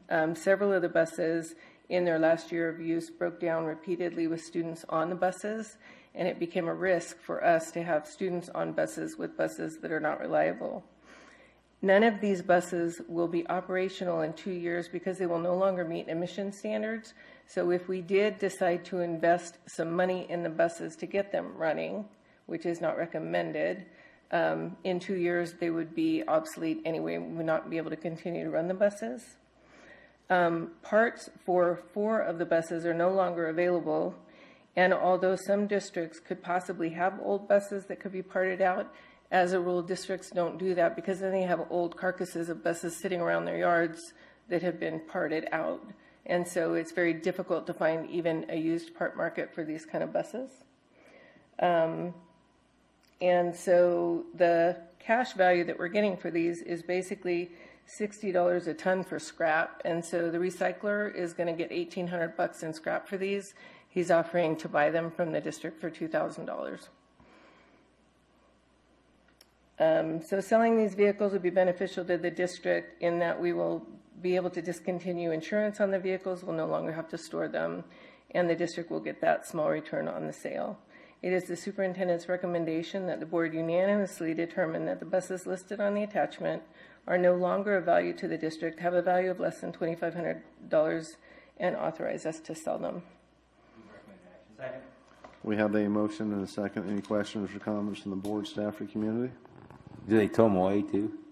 He tows them too. That's like $2,000 No, to he's tow them losing away. money on the deals. But he said he'll do it as a favor, but he's losing money. Yeah, on a the tow deal. job is more than $2,000 probably Yeah, for buses. yeah.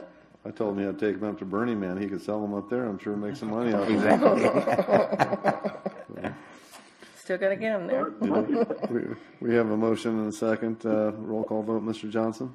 Aye. Mr. Ferris? Mr. Rockwell? I'll vote aye. I did have a question, but it's not that important. No, go ahead. Sorry about that. Yeah, I just, so I get the scrap value and all of that. What I was curious about, we had something that was brand new. It was $170,000 to $200,000. Now it's worth $2,000. That just seems like a huge deal. And I was wondering if and I get the reliability issue, but I think back to my brother who lived in a school bus when he went to college. And, I'm just wondering if there aren't other markets out there where we might be able to get more money. Yeah, and then it just becomes a trade-off of the time and effort that the district would spend trying to find an alternative buyer and then making arrangements for that sale and the amount of money that we would end up getting for the buses. Yes, it would. And I guess that would depend on, so you'd have to know what that alternative potential price is in order to make that trade-off, right?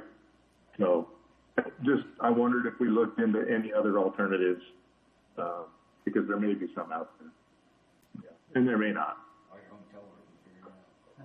Anyway, I was gonna vote aye on this anyway. I suppose you could outbid the other guy if you want to buy him.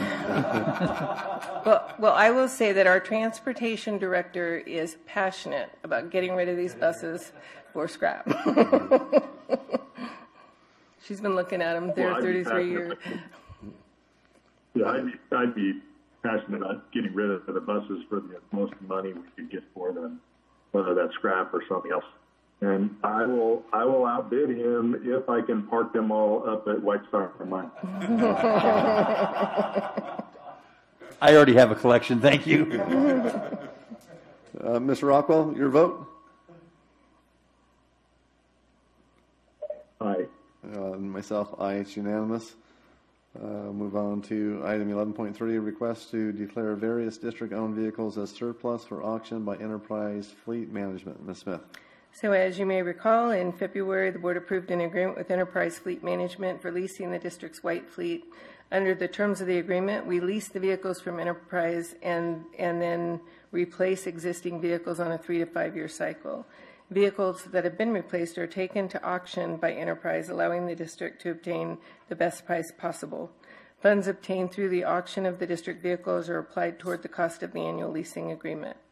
Ed Code Section 17545 and SSUSD Administrative Regulation 3270 state that the governing board may sell for cash any personal property belonging to the district if it's not required for school purposes, should be disposed of for the purpose of replacement, unsatisfactory, or not suitable for use. The district has received 13 vehicles through the Enterprise Fleet Leasing Program to date. It is the district's intent to declare the vehicles replaced by the leased vehicles, which are on the attached list, as surplus so that they can be taken to auction by Enterprise. All of the vehicles on the list are older and/or high-mileage vehicles. Selling these vehicles at auction will result in some financial benefit to the district. In addition, it is anticipated that the maintenance costs will be significantly less on the new leased vehicles than on the surplus vehicles. It is the superintendent's recommendation that the board declare the vehicles listed on the attachment as surplus for auction by Enterprise Fleet Management.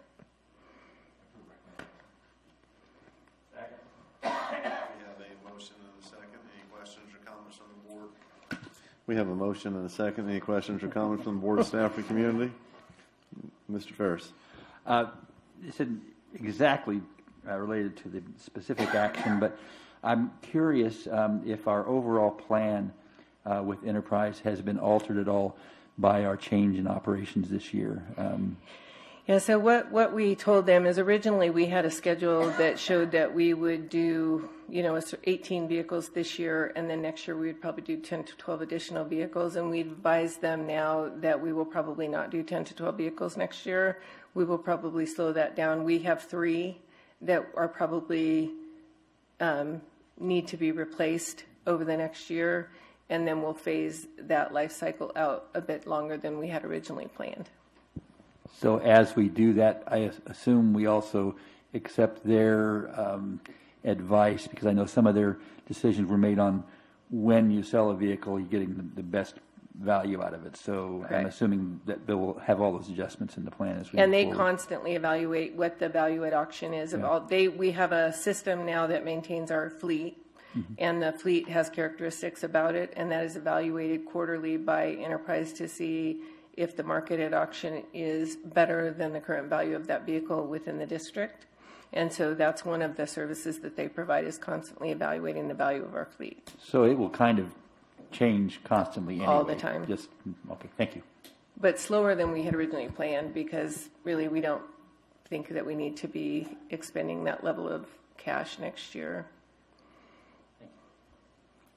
Mr. Johnson. And if I recall from their presentation, these first vehicles are kind of the worst case. The least value, you get rid of them and you start fresh. And you high mileage, right. Older vehicles. They said, some of the utility trucks might bring a couple $1,000s at auction. They'll get the very best price you can possibly get for these vehicles at their auction. Right. But some of those vans with 300,000 miles on them, Kia vans, they're probably not going to get a ton of money at auction. You can add them to the bus list. We're gonna get the best price for it. They didn't want our school buses. Yeah. We asked if they could take them to auction, but if they're not running, they won't auction them off. Any further questions or comments? We have a motion and a second. Roll call vote. Mr. Johnson? Aye. Mr. Ferris? Aye. Mr. Rockwell? Aye. Sorry, but That's okay. Myself, aye. It's unanimous. Move on to 11.4, request for approval to enter into an agreement with Spyglass for telecommunications savings. Ms. Smith. So Spyglass is a technology expense management company that specializes in identifying savings associated with telecommunications expenses. They use a proprietary snapshot audit capability to analyze bills, contracts, usage reports, and customer service records. The audit finds errors, overcharges, inefficiency, and unused resources that can be corrected to save the client continuing savings. Their business model is to identify potential savings and then allow the customer to decide which savings they are interested in taking advantage of. There is no cost for the initial audit, and the customer is not obligated to take advantage of the recommended changes. If the customer chooses to accept the recommendations, Spyglass invoices for the value of the initial 12 months of savings. The customer then achieves those savings in an ongoing manner. Spyglass conducted a snapshot audit for the district and recommended 5 items for modification with a total monthly savings of $3,291.36. Those items included excessive long-distance pricing and associated taxes, unused wire maintenance contracts, erroneous advertisements and telephone listings, and unused T1 data connections. The business and technology departments have reviewed these items and determined that it would be in the interest of the district to implement these changes for an annual savings of $39,496.32. Spyglass will contact the district's telecommunications provider to implement the changes. I would like to note, in addition to this, I didn't put it in the package, when we got the initial recommendation from Spyglass, the actual savings that they potentially identified for the district was $16,732 per month. And some of those had to do with unused or low-use cell phones. The MiFis showed up as potentially unused devices because we had purchased a bunch and they weren't implemented yet. And so Mr. Morrison and I looked at that and thought the ones that we are recommending tonight are immediate, and we have no doubt that we will achieve those savings when we make those changes. And then what we have recommended is that we will later, like January, February, March, scrub the rest of those recommendations and make them ourselves without having Spyglass involved in that process. So these we are confident that these changes will be implemented and we will achieve those savings because they're pretty much easy hits. So if approved, this action will result in an annual savings for the districts of $39,496.32, and the first year of savings will be prepaid to Spyglass as payment for their services. It is the superintendent's recommendation that the board approve an agreement with Spyglass as presented. Second. We have a motion and a second. Any questions or comments from the board, staff, or community? Mr. Johnson. I just have one. So we pay them the first year savings they get as their money for doing the work, and then after that we don't have to use them if we don't want to. And I guess my second question is, how long has this company been around, and why haven't we done this before now? So they contacted us a year ago, and Mr. Morrison and I looked at it, and we just weren't sure about what we were getting ourselves into. So we checked with a couple of other districts that have used them. They have really good references. Pretty much technically, they can give you the report and you can say, thanks, no thanks, we're not interested in any of them, and then do what you do. But that felt not like the way to operate with them. And they have this very sophisticated capability to analyze it quickly, which is, it's tedious to go through all your lines and determine if they're used or any of that. And so we did some checking with them, with some other districts, and then decided this year when they contacted us again that we would go ahead and let them do the audit. Mr. Ferris? So I'll make sure I understand it correctly. Once they've identified it, we pay them up front for the annual savings. And then, so we really don't start saving until the second year. Correct. So I'm assuming that what's been identified, we also have a pretty good understanding that those are continuing savings for future years as well. They're right. Not things that are going to go away anyway on their own. I'm also assuming. Oh, go ahead. I'm sorry. After a certain number of years, you may be interested in doing an audit again based on change. Does that make sense? Is that probability? It's a possibility. Yeah. So it just is very time. So Mr. Morrison's comment was he had a feeling that there were probably some things that could be changed with the way our telecom was being billed. But if you've seen our phone bill, it actually comes in a Xerox box. Yeah. It comes in a Xerox box, a hard copy of our phone bill. Mm-hmm. There's that much in there, and it's just extensive time to go through all of that. Sure. And so, I'm not questioning their value overall. I was kind of curious about how many years do we feel confident that those savings will materialize. And then the next question was, through evolution of time and changes in things, is there a normal frequency which you visit that again?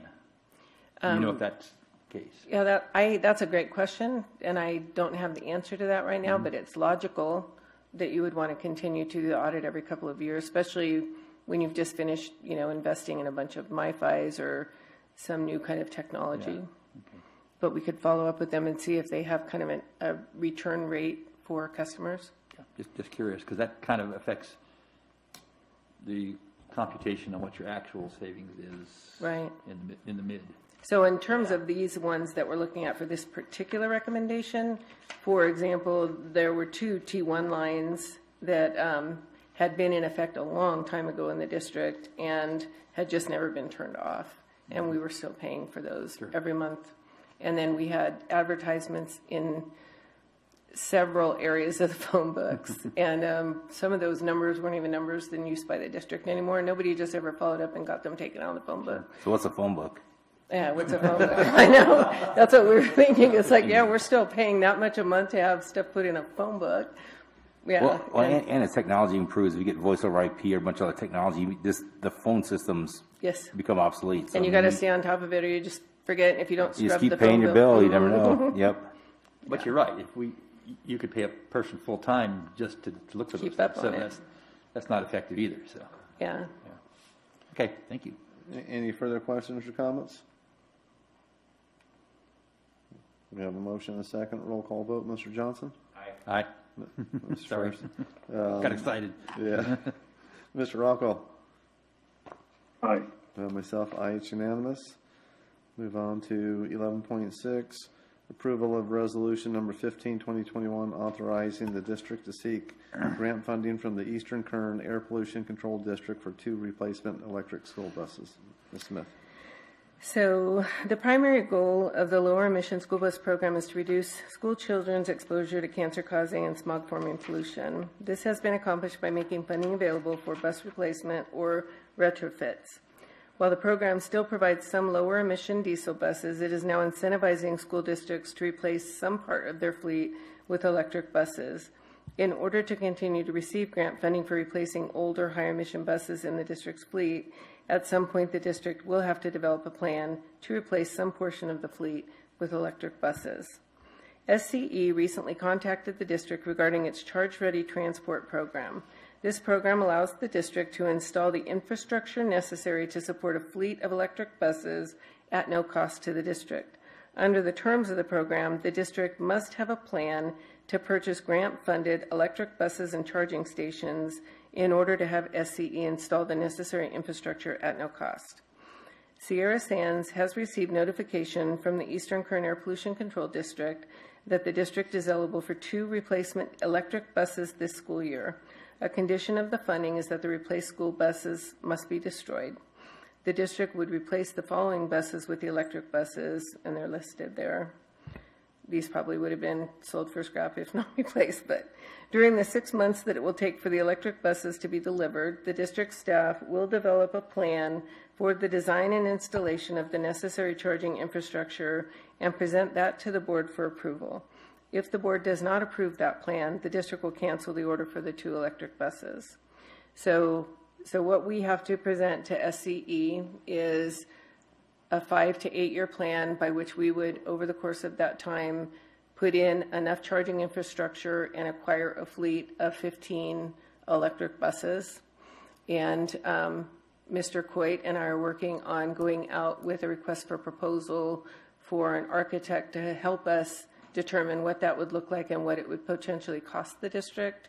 Even so, we would get rebates for the charging stations, we would get rebates for the buses, the infrastructure would be free from SCE, but we believe there would be some other costs, as there always are, in terms of perhaps lighting, permitting by the city or the county, fencing to secure the area where we're charging the buses, et cetera.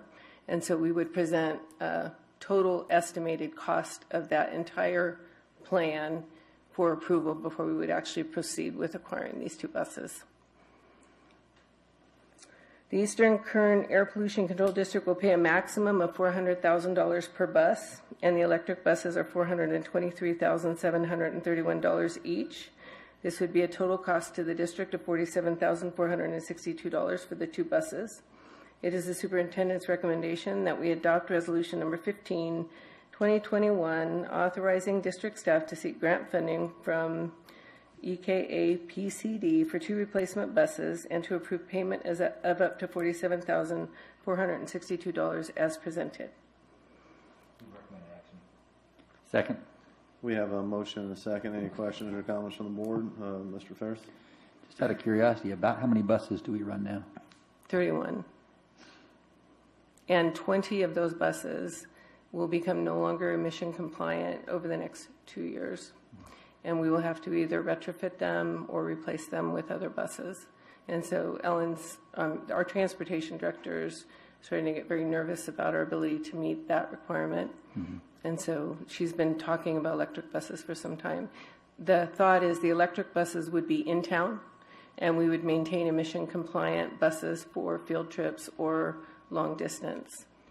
So our fleet would be both some diesel and some electric. Mr. Jones? I guess my question, are we looking at alternative bus depot sites like IE behind Service Shopping Center somewhere as part of this? That's actually where we're looking at. Okay, yeah, because by doing that, you get everybody off base, you get, these quiet electric buses in the community that you don't have diesel and everything else. And there's lots of good reason to do that. Just going back and forth the base, and that's multiple miles every day that we're paying for. And I guess my other question is part of the plan, do we figure out the energy charging calculations for what money SE gets back by us charging buses that they're giving us free grid for? I mean, they're doing this for a reason. They're doing it so we use SE to charge our buses with. Have you got any idea what the cost is to charge the buses? That will be part of the analysis before we make a decision to move forward. Okay, thanks. And have we looked at maybe doing a co-utilization agreement with the city or somebody? Well, so Dr. Ostash and I met with the city to see if they were interested in some kind of a partnership with us as we proceed with some kind of a energy efficient transportation yard. And at this point, we weren't able to come to any firm agreement. I think it's still out there as a possibility, but we would have to continue that conversation. Yeah, it seems like they're popping up. I can't tell if that's what they just put in the Albertsons parking lot. Looks like they're putting some, I don't know if those are charging stations. They look like they're covered on up, but yeah, that's going to be popping up all over the place. Or integrate solar over that field so you can cover the buses while they're getting charged to keep them cool. I mean, there's a million options, but smart people will figure it out. So, who will provide the training to the mechanics on the electric portions of the, going from diesel to electric? Yeah, but there's got to be some type of, is that by the bus company or? I hadn't looked quite that close right now. Okay, so what we are is we're a little cart before the horse because the grant is available now. And in order to utilize these buses, we need an infrastructure to be able to charge them. So when we contacted SC&E, there's a viable notion out there of how the district could make this work, but we do not have a detailed plan yet. And so it would be 6 months before these buses would actually be ready to deploy to the district. And so we plan on developing a pretty detailed plan with the costs associated, the entire cost. And then bring that to you for approval before we finalize this deal. No, I always appreciate when they offer to give us free buses. Yeah. So. Well, it's so expensive. It's $400,000 a bus. Yeah. I just have one thing. As we look into your plan, are we looking at hiring a professional consultant that knows how to do this? Because, this is a huge cost infrastructure for our district between the buses and charging stations. And if we screw this up, we could be kicking ourselves for the next 10 years on bad decisions. So I personally recommend if there's somebody out there that we can use that's got expertise in this field, because I don't think anybody in the district really does. So that's what the RFP with the architecture firm does. They're an engineering architecture firm. So we found 2 samples at 2 districts who went out for similar proposals, and we see what their proposal looks like, and we see what the result of that proposal was in terms of the entire plan and design. And there's all sorts of details like ease of way or whatever they call it, just a lot. And so it's important, and Mr. Coit's been insisting on getting an architect with experience in designing these kind of facilities so that we can get a firm cost estimate and understanding of what we're undertaking before we just jump into it. Mr. Rockwell, do you have any questions? A couple comments. First, I'm a big fan of doing this. I think your volume's so low we can't hear. Hang on, we just want.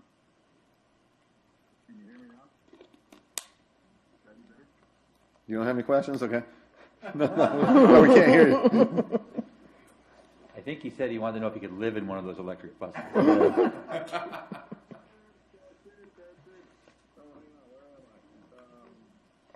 Do you want to call my cell phone? We still can't hear you. Yeah, we can't hear you. That's weird.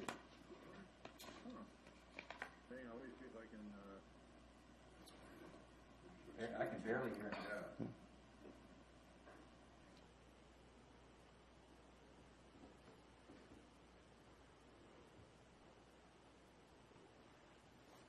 Good all night. That's weird.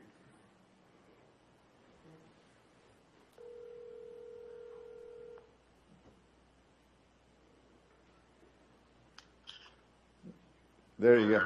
Now we can hear you. Now you can hear me. All right, fantastic. Let me figure out what's going on here. Make sure there's no feedback. No, you're good. Okay. Yeah. So what I was saying is that I'm a big fan of this. I appreciate the direction. I think it's long term. I think it's going to be a good thing for the district. And I just wanted to point out the East Kern Pollution Control District. For anybody in the room there or out in TV land, if you get a zero emission vehicle, electric car these days, they'll give you a $4,000 grant to show you that they are excited about what you're doing. And they will give us a $4,000 grant per charging station as well.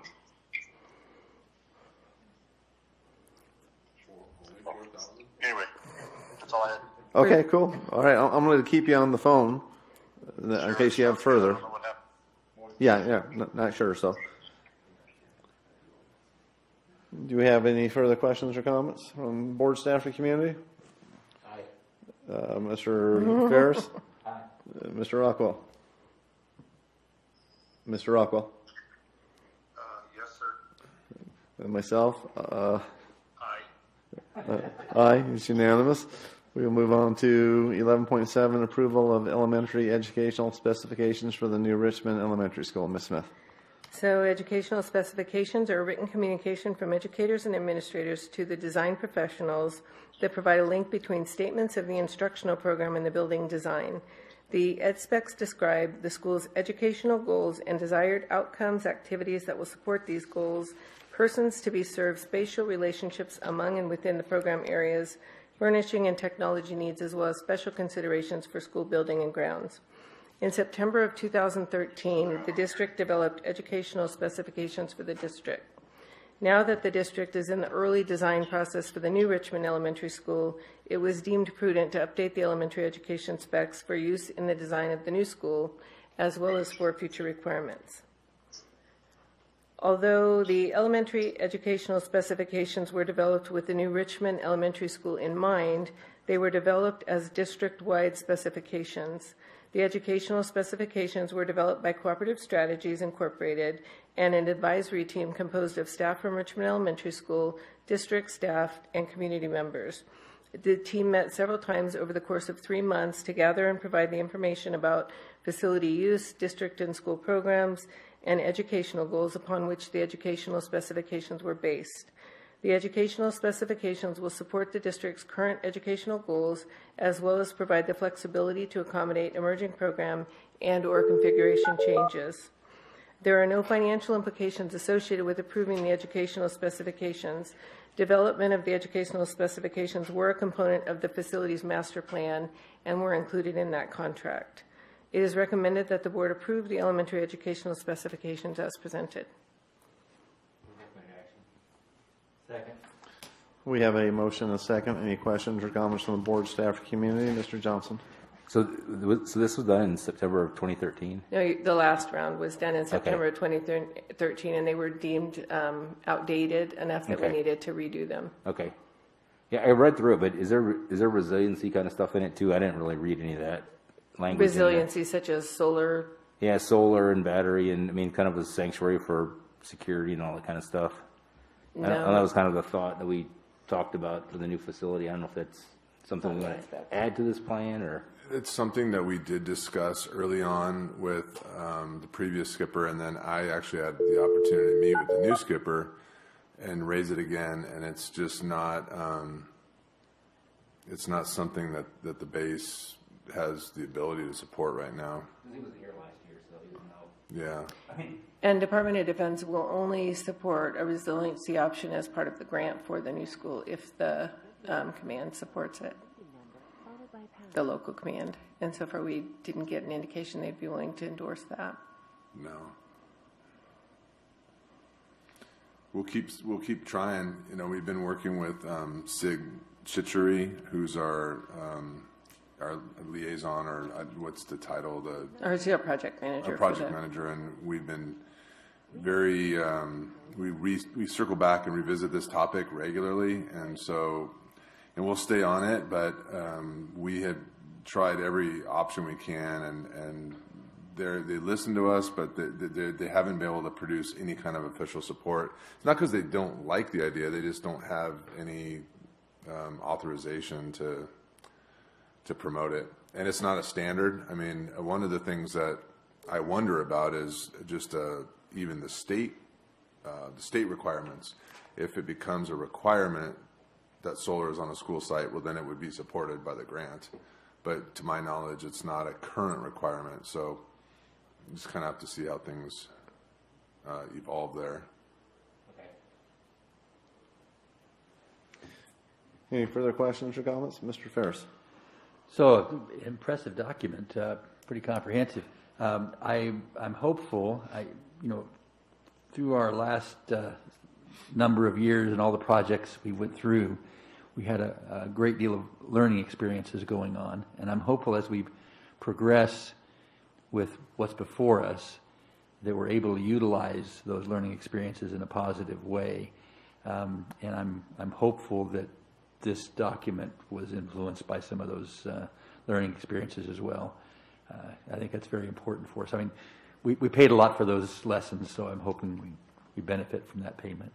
Yeah, and I will note, there was a lessons learned document produced at the end of that project. It was right when I came on board with the district, and Rianne and I referred to that. It is one of the reasons why we decided that it was important to have a director of construction in-house to support this effort, so that we had a representative of the owner as part of the process out the gate.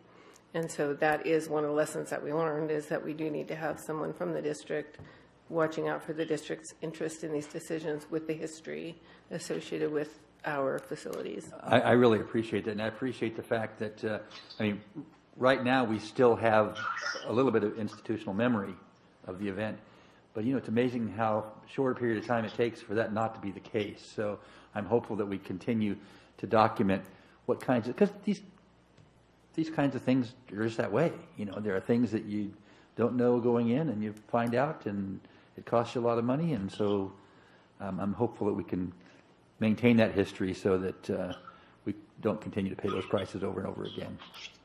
Thank you. Are there any further questions or comments?